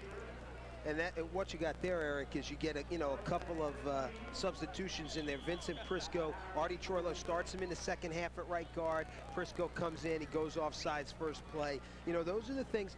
That's why you give them the time, because you want them to learn and make and learn from their mistakes that they make. And after this play, we'll head down to Rob Astorino. 1st and 15, Handelsman and the Huskies, all Huskies, they lead 35-0. Just underway, second half. Maraglino, 1, 2, Ed put 3 defenders. Finally, he's past midfield, past the line of scrimmage, and it'll bring up a second down. Now, let's head down to Rob with a very special guest. Eric, we've read about the history of this game, but Rose Pinto Cipicello, who grew up in Harrison, was born here, has seen all the ball games except for a few during the war. And this is a special day for you, isn't it? It is. I enjoy coming to them. I don't care. One year we went with snow and rain. It was freezing out. We always went to the game, right, my husband and I. And I enjoyed it. One time my son played, and when he played, they won, I think there was 6 games in a row without losing. And they beat Harrison. And Harrison was the first team that ever jumped into the lake after they won. And after that, other teams did that. You gonna jump in if they win today? No, that pond there is too muddy. My son did one year, and we couldn't get his clothes clean. Okay, Rose. Anyway, I remember one year when they did some destruction to our goalpost, which was cool. But there was so much hostility that we stopped playing them for a few years, and we started playing another team, but we had to go back to Rye. There was something about the 2 teams together that was just great. All right, Rose, thank you very much, and back to you, Eric. All right, Robin, and Pete, maybe she's good luck for Rye, because on the 2 plays while she was talking, they had a 5-yard penalty for procedure and a Maldonado slip, lost another 2. Was it only 2 plays? I thought we were midway through the 4th quarter already. Well, here's my 2 questions. Number 1, she said her son played, and she said they won 6 years in a row. Her son played 6 years of varsity football. That's pretty impressive. Number 2, Rob said she only missed a couple during the war. Was it the Gulf War or what war? I don't want to go any further than that. Let's get back to football. On 3rd down, there's Maldonado. Doesn't slip this time, but forces his way for about 10. He'll be short of the 1st down, but just pure Sam Maldonado that time. And we have a player down. I believe the fullback Maraglino, trying to block for him, is down on the field. So we'll see what happens quickly. Art Troyell Jr.'s out to him, and it looks like Maraglino. But that's got to be something to be at games for all these years. You've seen, because, you know, during the rivalry, you had one team dominate for maybe 8 years, then the other team, it goes in streaks, and then you have some teams undefeated when they're upset, and the other team. But today, you're just having the team that should win, is winning, and is dominating. And this, you don't see 2 years in a row now of Harrison domination. Right, and I mean, back in the days when Artie Troilo played, I mean, those were games that were just absolutely spectacular football games. I mean, they were just incredible football games. There is the Rye schedule. I mean, it hasn't looked so good here today for them, but started off with 2 nice wins. Look, they've scored points. That's something they certainly do. And then the Nanuet game, they're hoping to get a shot at either Nanuet or Edgemont again in a C semifinal. They have a quarterfinal coming up next week, and if they win that, they'd have the semifinal against, you would think, either Nanuet or Edgemont. Meanwhile, the Huskies schedule, it's been all blowouts after week 1. Now, they lost to Brewster, but that was in the final seconds, and without their quarterback, Handelsman did not play in week 1. Brewster, of course, is the defending 2-time section champ. They went all the way to the state semifinals 2 years ago, the state finals last year. That should be some, of course, it's not official yet, but you would think those teams would get to a Class B final. And Eric, look at this. After they lose to Brewster 15-13 on the late in the game, they come back and they outscore the opponents 160-12. You think they were upset about that? My opinion, my prediction. That's not counting today's 35. That's right. And my prediction is you don't see Harrison lose another game. They're going to steamroll through Section 1. They're going to put a whooping on Brewster. I'll tell you that right now. Brewster's an excellent team. Sleepy Hollow's a very good team. This team is as good as I've seen come out of this section in a long time. Well, Sleepy Hollow is next week for the league, and then either way, you would think they'd get another crack at Brewster. And, you know, I don't know if you make Harrison the favorite, though. That's just going to be a classic, and hopefully we'll be there bringing it to you. Well, I make Harrison the favorite. Marsico, the high punt, takes a Harrison bounce, as everything has today. No return, and the Garnets will get the first crack at the football in the second half. And let's see if they run out sophomore quarterback Mark Saraceno, and they will. Saraceno didn't start, of course, but he's one of their 2 fine quarterbacks. Came in, threw an interception toward the end of quarter 2. Right, but right now Dino Gar is trying to get his guys a little bit of work. He's trying to get the young guys a little bit of playing time. You know, Mark Saraceno is only a sophomore, 160 pounds at 5'11". He wants to groom him to do what Brown has done every week except this week, and that's throw the ball well, run the offense well. He wants to let him learn the program. You got to get a kid, any quarterback in any program, you got to get him to learn the program. That's the first step. First down from the 18. Miserable field position rather, all day long for the Garnets, and Will Nixon there didn't get much. The 5'8" juniors had a good season, but wasn't able to do much against Nanuet. Really hasn't been able to do too much here today. That's his third carry for 3 yards. Yeah, I mean, the Harrison defense, we talk about Maldonado, we talk about the offense, but the Harrison defense is strong. They are very, very, very strong, and they're a tough team to run against. They're a tough team to pass against, although they gave up that little blunder first play of the game. But they're just linebackers. The defensive line through the linebackers through the secondary are all tough. There's Nixon, zigging and zagging toward the first down marker, and he will be close. And that's some nice moves out of Will Nixon. That's the Nixon that Dino Gar was hoping to see on the field today. Right, and that is one of the ways that you can counteract this great Harrison defense. And you know what that is, Eric? That's the pitch out. You get the pitch out there, you don't give them an opportunity to utilize their speed and their read and defense technique by getting the pitch out, getting your guys outside, and trying to get the ball up the field. So, you know, it's something that it's unfortunate it took so long to figure out, and they're so far behind, but it's something that could work offensively for Rye. Other than the first play from scrimmage, that their best offensive play, and there was an incomplete pass. The intended receiver was Betch. Okay, and there, Eric, right there is a prime example of what Dino Gar wants to teach his young sophomore quarterback. He wants him to have that game, that battle experience, and in that situation, Saraceno drops back, Maldonado's in there faster than Saraceno can even get his feet set, and so what's he do? He just throws it up into the flat, and we'll get a good look at it here. Watch this. Maldonado comes right up the middle, runs, and see how he feels the pressure, he just throws it into the flat? Too many guys there. There's too much bad that can happen there than good for young Mark Saraceno. They will go for it in fourth down, figure nothing to lose. 4th and 2, their own 27, and the quarterback sneak to Chris Brown, and he'll get 4. Good call. Nobody expected that, and there's a first down, just the second of the football game. First play from scrimmage, they had that 30-yard pass play for the first down. This is their second first down, and they had to do it on 4th down. It's a good call. It's a gutsy call. I mean, you're down 35.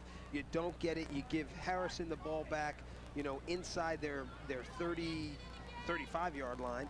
And, you know, it's something, it's a shot that you take. It gives your kids a little bit of confidence. Like we said, we don't expect them to make the comeback and win this football game, but you want to draw something. There's still the playoffs ahead. There's still the semifinals and the quarterfinals. You want to have your team at their best at that point.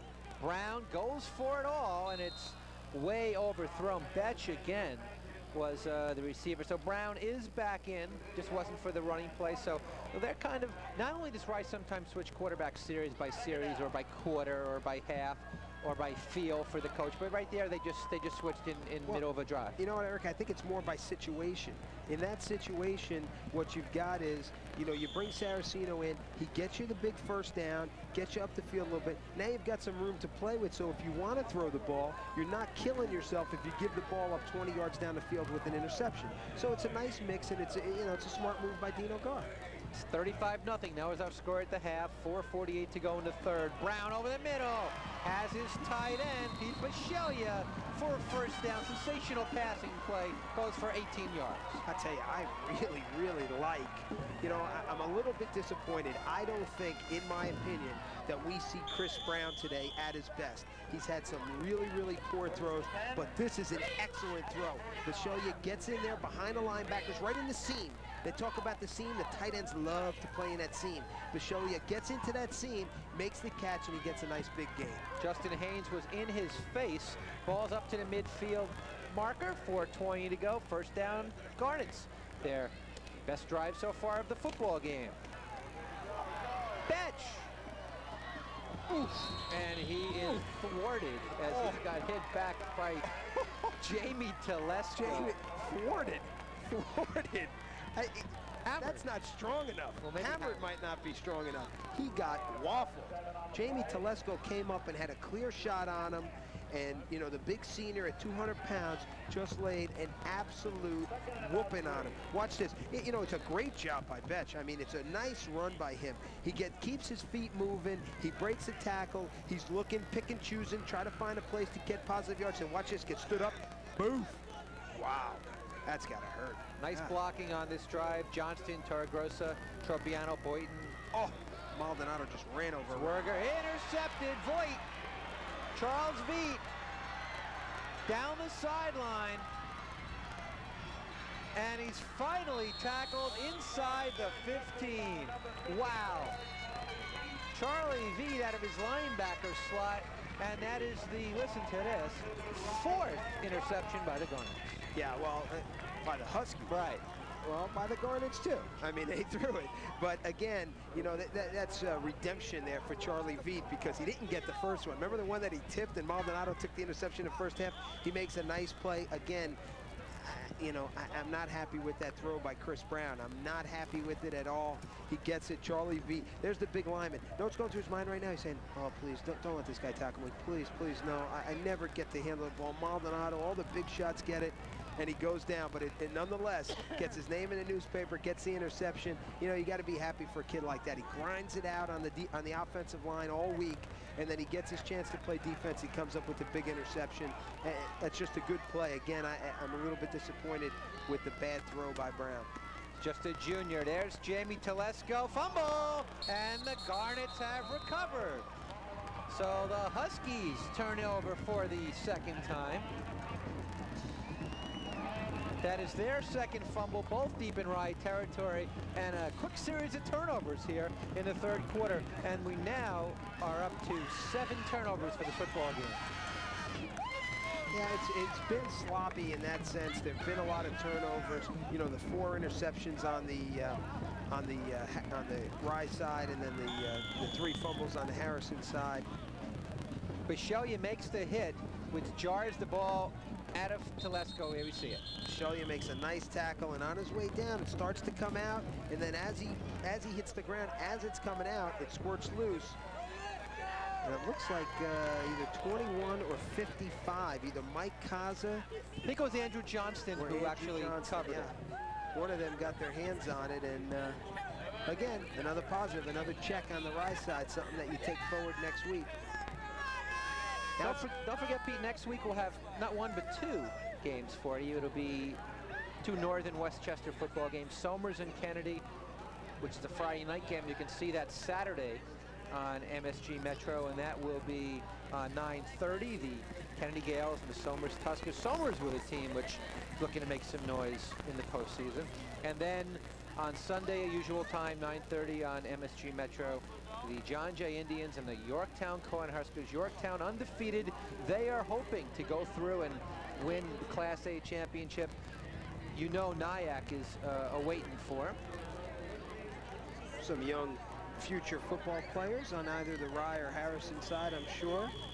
You know, it's interesting. Harrison has a modified team that has 55 guys, and they've got a JV team that we talked about before. They got the big win in the last 16 seconds against Rye yesterday. Obviously a 14-6 game. Rye obviously has a lot of talent on the JV side. These are 2 programs that, you know, a lot of other programs in our section would like to model themselves after.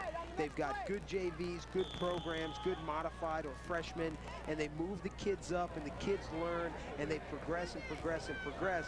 And that's the top banana right there on the Rye side. He's the guy that drives the whole program, and that's why he comes up with guys like Besh and Graham, who are, you know, lead the county in their specific categories. From the 7-yard line,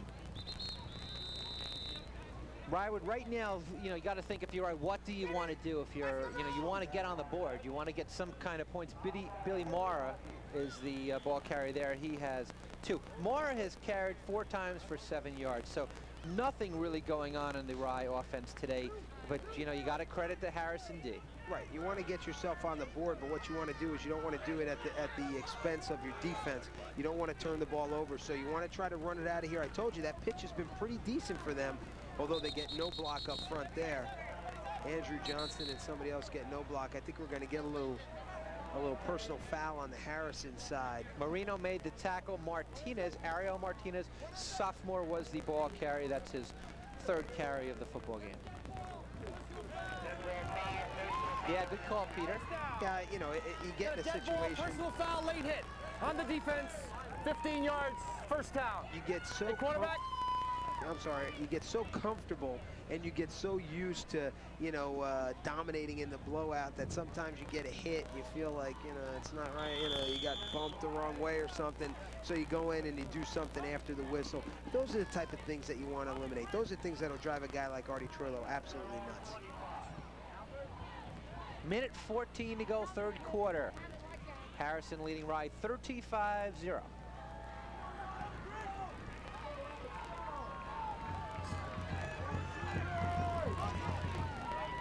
It'll be Rye's third first down of the quarter, fourth of the football game, though this one comes on the penalty, the late hit. And Martinez again is the ball carrier, and he'll get himself 3 or 4. So, yeah, Martinez is a sophomore. Of course, Saraceno's a sophomore. 3 of their linemen, Hannigan, Tropiano, Boynton, sophomores. So that's a core. And then you do have some juniors. Bishelia, of course, their tight end. Will Nixon is a junior. So pretty young teams. Werger on the offensive line, a junior. So you would think Rye would certainly bring a pretty good team out there next year as well. Yeah, I mean, but what happens is, you know, on paper doesn't mean anything. You know, we have our notes up here, and we've got our charts, and we know who starts and who doesn't start and who plays and who doesn't play. But that doesn't mean anything, Eric. These kids got to learn something. They got to learn the program, they got to learn the system, and then next year they come out and they try to execute it. And Martinez gets nothing right there. Sensational tackle by Sal Dragon. Number 65, Dragon, a senior, 5'7", 180, starts on the offensive line. Starts on the offensive side. In the blowout, he gets a little bit of an opportunity on the defensive side, and he makes the best of it. All right, we've played 3 quarters from Feely. It's 35-0. We'll be back.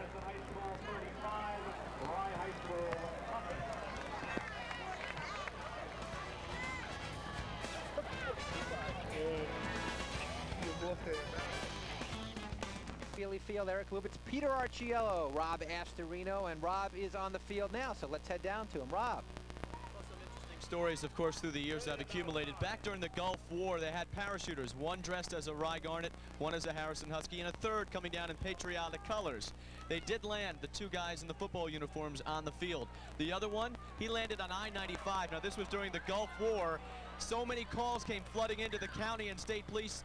They thought it was the Iraqis attacking the United States. And one other, on a sad note, there was an elderly woman who missed only a few games in her life of the Rye Harrison series. She was out dying out in California. One of her last wishes was to be flown in for the ball game. She was taken out here in a wheelchair, and she got to see the game. Back to you guys. Interesting, Robin, and there's certainly so many of those stories. We just saw Ivan De La Rosa put some kind of a hit on Brown, the Rye quarterback, and they have turned it over for time number 6 inside their 10. Balls placed on the 5, first down, and now the 3rd string quarterback, Servideo, will be at the helm for the final quarterback. He's a junior. And on first down, the ball carrier for the Harrison Huskies is Matt Miller. He starts on defense, and he's not in. It's very tough where our broadcast location is to see. It looks like to be about the 2. And a gain of 3 for Miller. Matt Miller's a sophomore. So we look at Boynton. He's played today for the Garnets. Sophomore. So a guy's got to be frustrated. All right, here we go. Opening minute now. 4th quarter from the 2-yard line. Servideo, the QB. Telesco, the 6.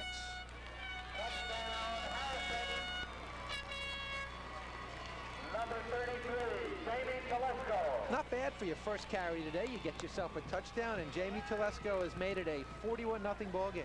Those are the carries you want. You want to get your first carry to be on the 2-yard line going in, and you know, that's the situation you want. That's when you're in the huddle, Eric. This is what happens. You're a backup. You're in the huddle. You're the tailback or the fullback or whatever, and you know you're saying, "Gosh, you know, hope we get the ball, hope we get the ball." And the play comes in, and you hear your number call, And you know what? Nothing keeps you out of the end zone. Nothing, nothing. And what you do is like even, you give a little something to the offensive line. You say like, hey, I got to get in the end zone. Hey, you know, give me a good block. It is 41-0 Harrison. They did not score in the third quarter. They tack on a Substitution, 12 men on the field on the offense. 6th spot here. We mentioned Rye will make the playoffs. Everybody makes it in C, so they'll have a quarterfinal game, which they'll be favored in next week. Then after that, it'll be tough. Probably a road game. It'll be at Nanuet or Edgemont, not sure. And then you would think they'd have to beat them both to get out of C, which would be tough. Harrison, on the other hand, in Class B, where 4 teams will make the playoffs. But only 2 that count as far as we're concerned. Well, you know, it's 42-0. That might be a little bit quick to say because Sleepy Hollow is undefeated as well in Class B. So they'll be there. So they're going to have to win 2 tough football games in the postseason, and certainly a Brewster game which went right to the wire the first time, and we would think would go right to the wire the second. Well, you know, the only way that Sleepy Hollow has a chance to win the section title, in my opinion, is very simple. They have to win next week, because if they win next week, then they only have to play on the road. You know, well, there is no, the championship game will be at Memorial Field. Right, but I'm saying they only have to play the 1 game against the tougher of the teams, and that would be at home. They would probably play Harrison at home the following week, and then have to play Brewster in the final at Memorial Field, as you say, Eric. So that's a little bit easier road, but you know, for Harrison, they would, you know, they get Sleepy Hollow, and then they go and play at Memorial Field against Brewster, neutral site, very tight game first time. You know, I just think that would be spectacular. All right, after this play, we'll look at these third quarter stats. Here comes the kickoff, 42-0. Coase is back there, but it's cut off by J.J. Collier. And it'll be Rye Garnet football. Stats through 3 quarters of play here at Feely Field, as you might expect, quite one-sided. Pete, anything jump out at you? 240 yards, 248 yards rushing. How about that? Yeah, 300+ total yards the Huskies have. And the other thing, I'm sorry, Eric, on the defensive side, Harrison defense is so tough, and you can see it in the Rye numbers. 41 yards rushing through 3 quarters, 52 yards passing. This is a team that threw the ball over 80 times coming into this game. And then you've got the 5 turnovers, and you're limited to only 4 first downs, 2 of which came on short yardage, 1 on a 3rd down and 1 on a 4th down. So, you know, the Harrison defense is as good as the offense has been. And make no mistake about it, you know, Rye wants to get on the board, and they want to do all they can to break this shutout, and they really haven't been able to do much. There's a completion to Bishelia, tight end, right at the first down marker from Brown. I like Bishelia. He is a big kid. He's a tough kid. He makes good catches. He runs nice patterns. He is really, I mean, he's the type of tight end that you want to have. You want to have that big kid that's got the good hands, knows what to do once he makes the catch. And Pete Bishelia looks like the kid who can be that great tight end. I tell you, this kid has a future to play Saturdays next year somewhere. Well, in 2 years, he's a junior. Bishegler's only a junior. Oh, I'm sorry about that. Well, he's probably going to play Saturdays next year, too. you would think so, yeah. Actually, he'll play, let me clarify what I was trying to say. He'll play Saturdays next year in Section 1. The following year, he'll play Saturdays somewhere else. 42 zip. Huskies. Following the first down, Rye with the ball, and there's another completion right at the first down marker. This time it's Mark Graham. Graham came in catching 11 balls on the season. It's a nice catch. Again, a nice pattern, a nice catch. And that goes for 9 yards. Watch this. Graham runs a nice, you know, sharp pattern. Brown gets back there, nice 5-step drop. Gets the ball right where it's got to be. Remember, he had some bad throws in the first half. One he threw inside, and the linebacker almost picked it off. That one he gets right where it has to be. The only person who can make that catch is his guy. Harrison with some second-teamers in, but still a lot of the first-teamers. Brown, plenty of time that time, man. It is incomplete, almost intercepted. Great protection by the offensive line that time of Rye. And it'll bring up a 3rd down situation. Again, that was, that was Brown rushing it again. Not a very good pass. He threw it inside of his receiver, and he threw it basically right to the linebacker.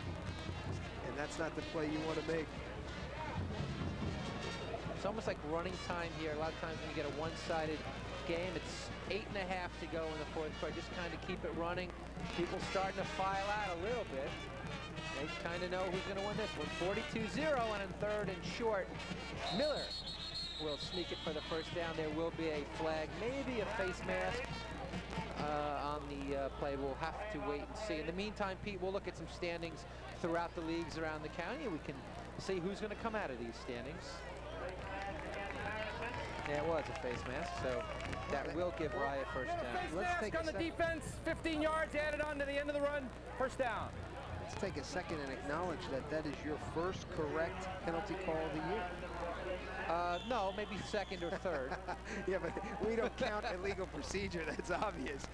Mayapack and Carmel will play next week for the AA North Championship, you would think. And Mayapack is hopeful of winning a AA championship. Yeah, Mayapack is real strong. We have mentioned in the past weeks about Brandon Johansson, who's the quarterback who transferred from Arlington. They are a very, very strong team. Very like Harrison.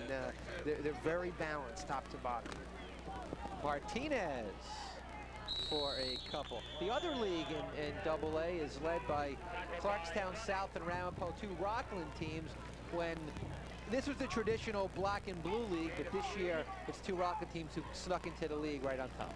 Yeah, Clarkstown South has really been almost a surprise of Section 1 in terms of, what was expected of them coming in.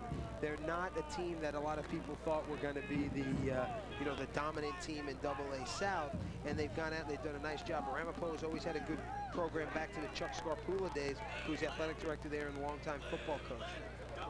7 minutes left in this one. Brown, all sorts of time. Martinez, and once again a marker. As he'll be at the first down marker, we'll have to wait and see what it is. Meanwhile, we'll buzz down the A league. Defense. So it will count.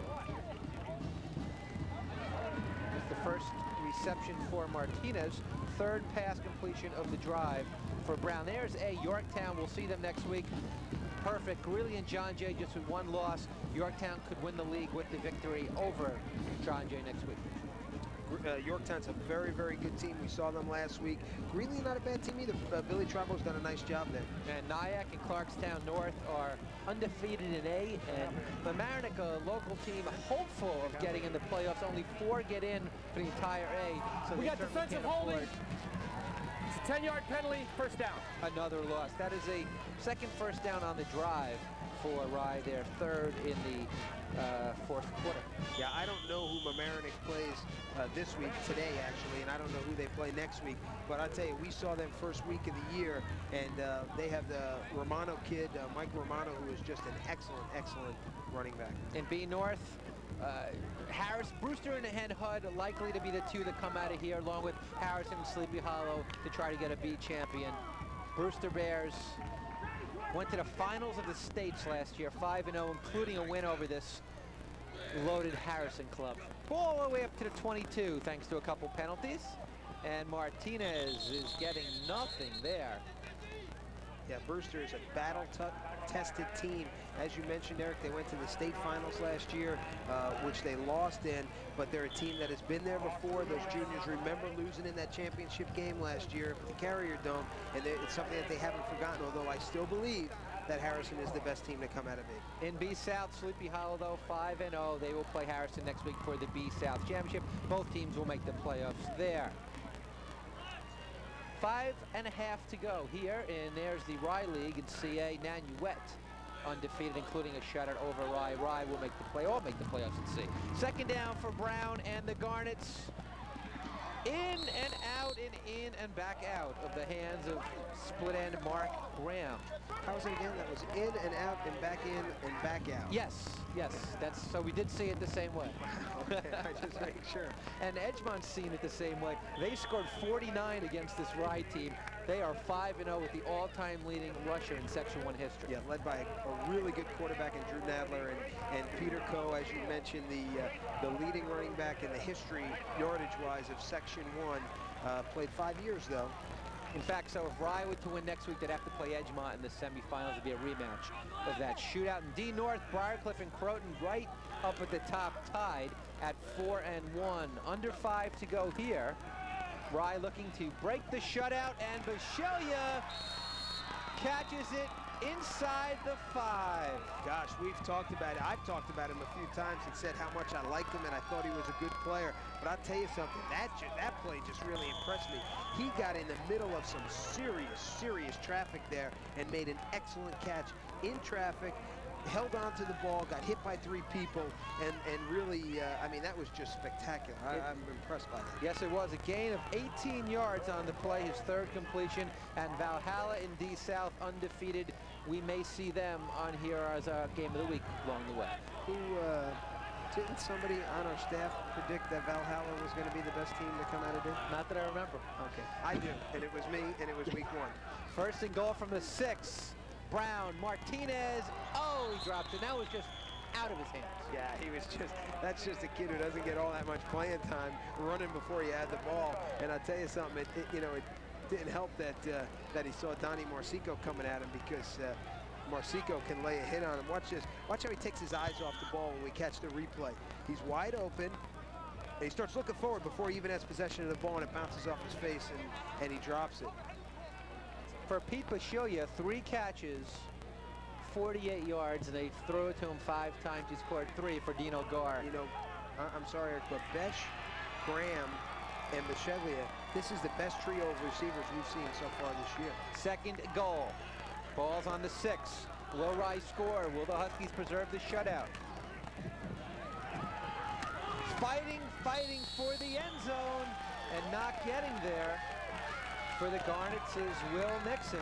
That's again, Eric, we have seen in this game, we've seen 4 pitch outs, 4 sweep, pitch out sweeps from Rye. And out of the 4, they've gotten excellent positive yardage on 3, and one of them was stopped right at the line. It's something that, maybe it's something that Sleepy Hollow will see next year when they play Harrison, next week when they play Harrison, that maybe the play is to get Dimmy on that pitch, on that toss sweep, to get him outside. De La Rosa made the tackle. 3rd and goal from the 1. Brown fighting for the end zone, and he has it. Touchdown.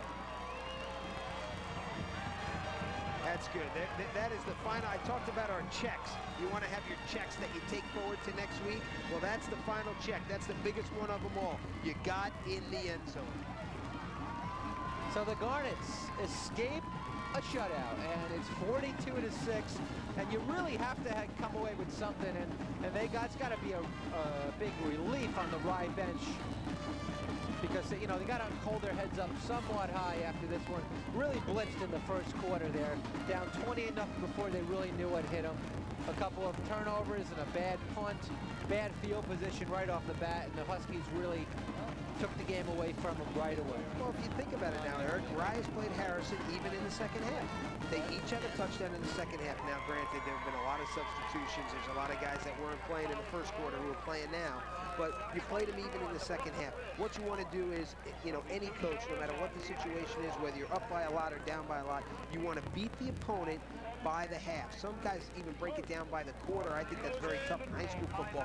But you want to beat them for the half, and that's what. And right now, they may not have beaten them for the half, but they didn't get beat for the half. And they didn't get shut out for the game because of Brown's 1-yard burst.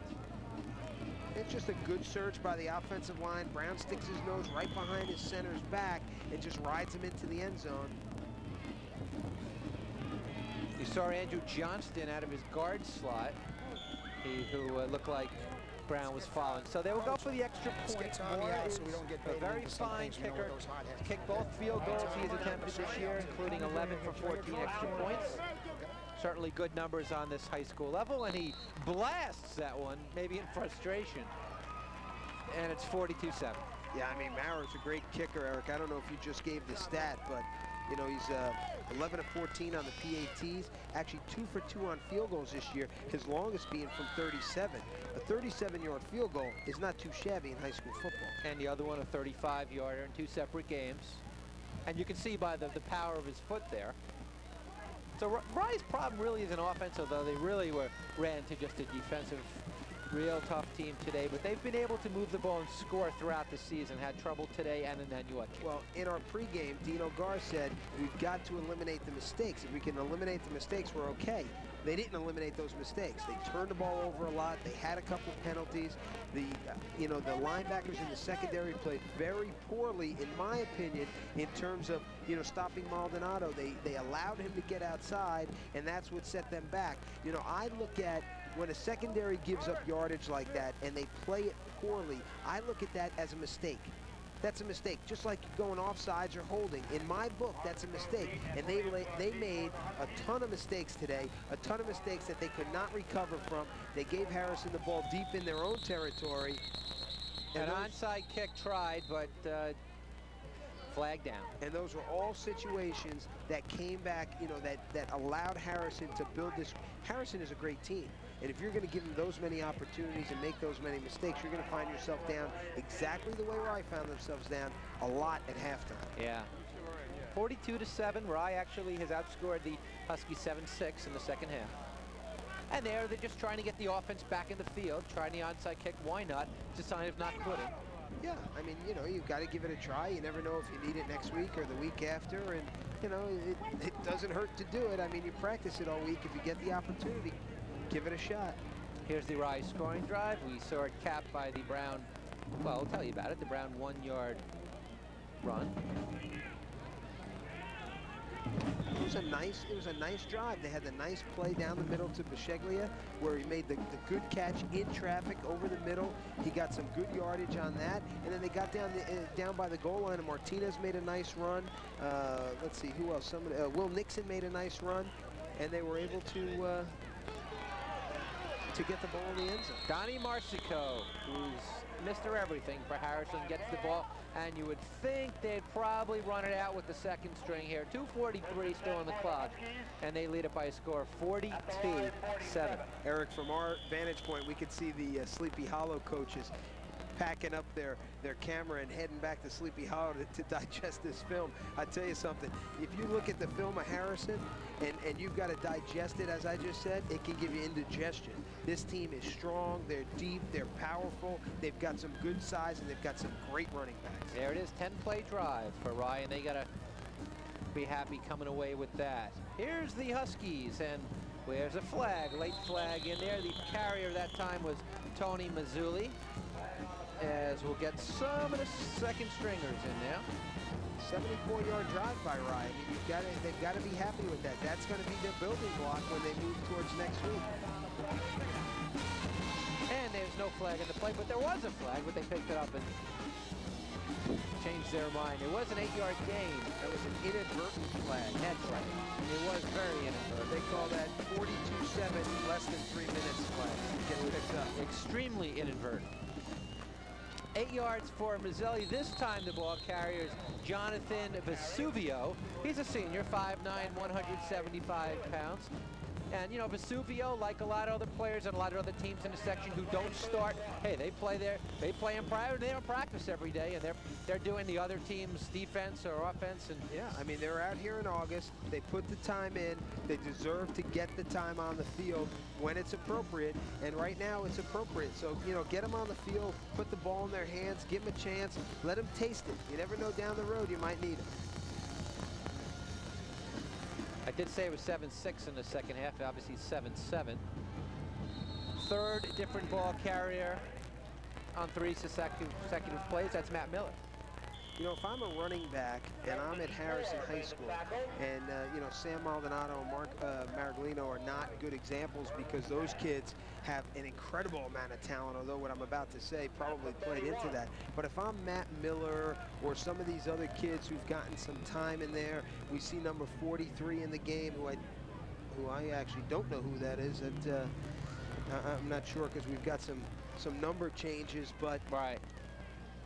You know, you see kids like that, and I'll tell you something, if you're a running back and you've got any kind of talent or any kind of desire or any kind of will, that's a pretty good guy to learn under, is Artie Troilo.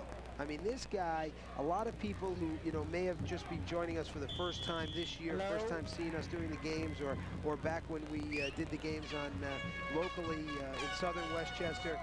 Artie Troilo was one of the greatest running backs in Westchester County history. And to learn under him is just spectacular. All right, there it is. The Huskies win the Battle of the Rye Harrison game. The game goes to the Huskies. They did it again, 42-7. Sam Maldonado, obviously our most valuable player. We'll talk with Sam and Artie Troilo Jr. in a couple of moments, but right now, let's watch as the Huskies celebrate 42-7. They shake hands with their neighboring rivals, and they move to 5-1.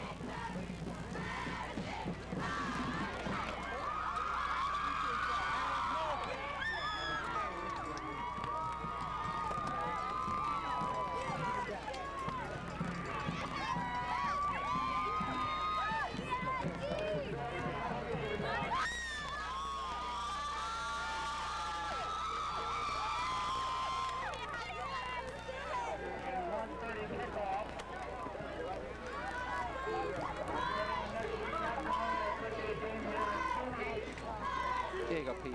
See how you did. Something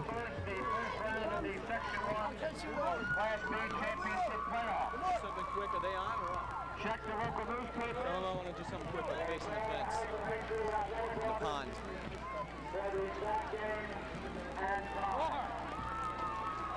Thank you very much for coming.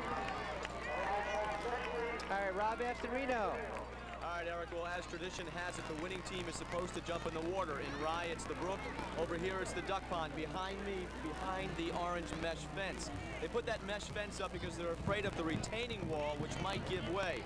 Both teams have been told don't jump in the duck pond, which is infested with feces and leaves anyway, but we'll see if they're going to do it. Back to you. All right, Rob, and like I said, we'll return for our postgame.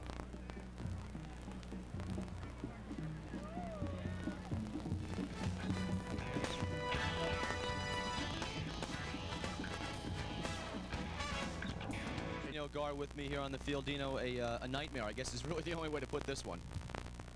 It's a loss. You can call it a nightmare. You know, some things went the wrong way. They're a good football team. We didn't play up to the level that we should, and you know, that score indicates that. What bothered you the most at the very beginning when things started going the wrong way? Well, when things won't go the wrong way, they went the wrong way too fast. You know, they got some excellent athletes, and you know, the fumble was big. We were moving the ball, and then I guess they got the momentum, and they just have some good team. They have a good team. You know, I thought we didn't tackle very well, and I thought they blocked very well, and we just didn't. We have to rise to that level if we want to play that way. How difficult is to regroup the troops after an emotional loss like this? It's not gonna be tough for me. We got another game next week. That's what it's all about. This is a football game. You know, a lot of pride for both communities, but they're a fine football team, and we're going to be playing a tough game next week, and hopefully we'll win that and then go on in the playoffs. That's what's important. Coach, good luck. Thank you. Thank you very much. All right, Eric.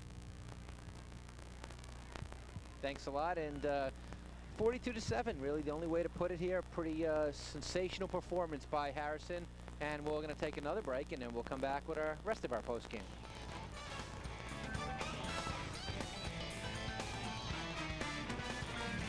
Feely Field. Eric Lubitz, Peter Arciello, Rob Astorino. We witnessed a thrashing. Harrison defeated Rye 42-7. Let's look at the final numbers for this contest. All, and I do mean all, Harrison. Pete, you've been talking about this, the rushing yards rushing throughout the quarters. They ended up with 261, 178 from Sam Maldonado, our MVP. Harrison players left immediately following the game. They took off, so they're not here, but Maldonado, another great performance, 178 yards rushing, and good balance for Harrison throughout that. First downs, a little misleading because it was 10-1 at the half when the game was really won by the Huskies, and they forced 5 first half turnovers, and that really the difference. Let's take a look at the scoring summary. The touchdown pass, beautiful fake, Handelsman to Marsico, made it 6-0, then 2 by Maldonado, made it 20-0. Maraglino made it 28-0 at the half. Maldonado's third, 35-0. Telesco, 42-0. Brown, touchdown for Rye, 42-7. And, you know, even if it's a one-sided game, when these two communities play, all sorts of people in the stands, people scouting from other schools come to the game. A lot of times what you have is people who play other games come to try to catch the end of it. Really has an electric feeling, and it's really something, and something would be great to have more games like this throughout the county. Yeah, I mean, you know, we talked early in the season, and the Journal News newspaper did a story about how the rivalries are dying. This one is alive and very, very well. After 67 years, it still gets a ton of alumni who don't come all year, but come to the Rye-Harrison game. And, you know, that's what high school football is about. You know, unfortunately, we saw a blowout, but, you know, you look at it and you talk about pride. You know, we could see 10 blowouts in a season, and never will you see, or not never, but 99% of the time, you won't see a team come back and go 74 yards in the fourth quarter on a nice drive like Rye did. It's all pride, and, you know, that bus is a disappointed bus right now, the Rye side heading home. But you know what?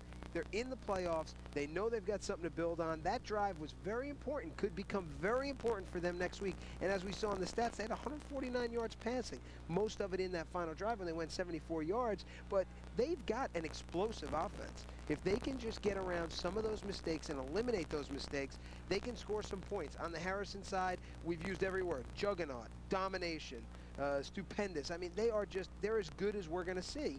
And, you know, now it's up to them. They've got a tough Sleepy Hollow game next week, and then they're going to probably, you know, they move obviously on to the playoffs, and it's going to be a date with Brewster at some point. And I'll tell you something. Getting through Sleepy Hollow and Brewster may be easier for Harrison than marching their way to the state championship. I'll tell you. I mean, tougher.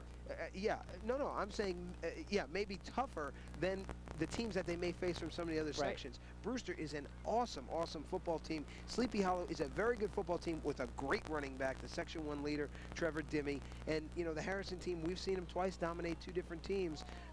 You know, it really stands out in your mind that they are as good as they are. I mean, this is not a fluke. You do not outscore teams, you know, 200 and some odd points to less than 20 over a 5-week period. So, you know, I think that there are definitely good things ahead for Harrison. I think that Rye has to take what they did in that final drive and you know, some of the positives that they did have this week and work on them and work on eliminating those mistakes. All right, Peter, and that's about it from Feely Field, where the Huskies win it by a score of 42-7. So for Pete and Rob Astorino, our director today, Ralph Cabradell, everybody else at Metro Sports, this is Eric Lubitz. Harrison marches on 42-7. We'll see you next week, our doubleheader, right here on Metro Sports.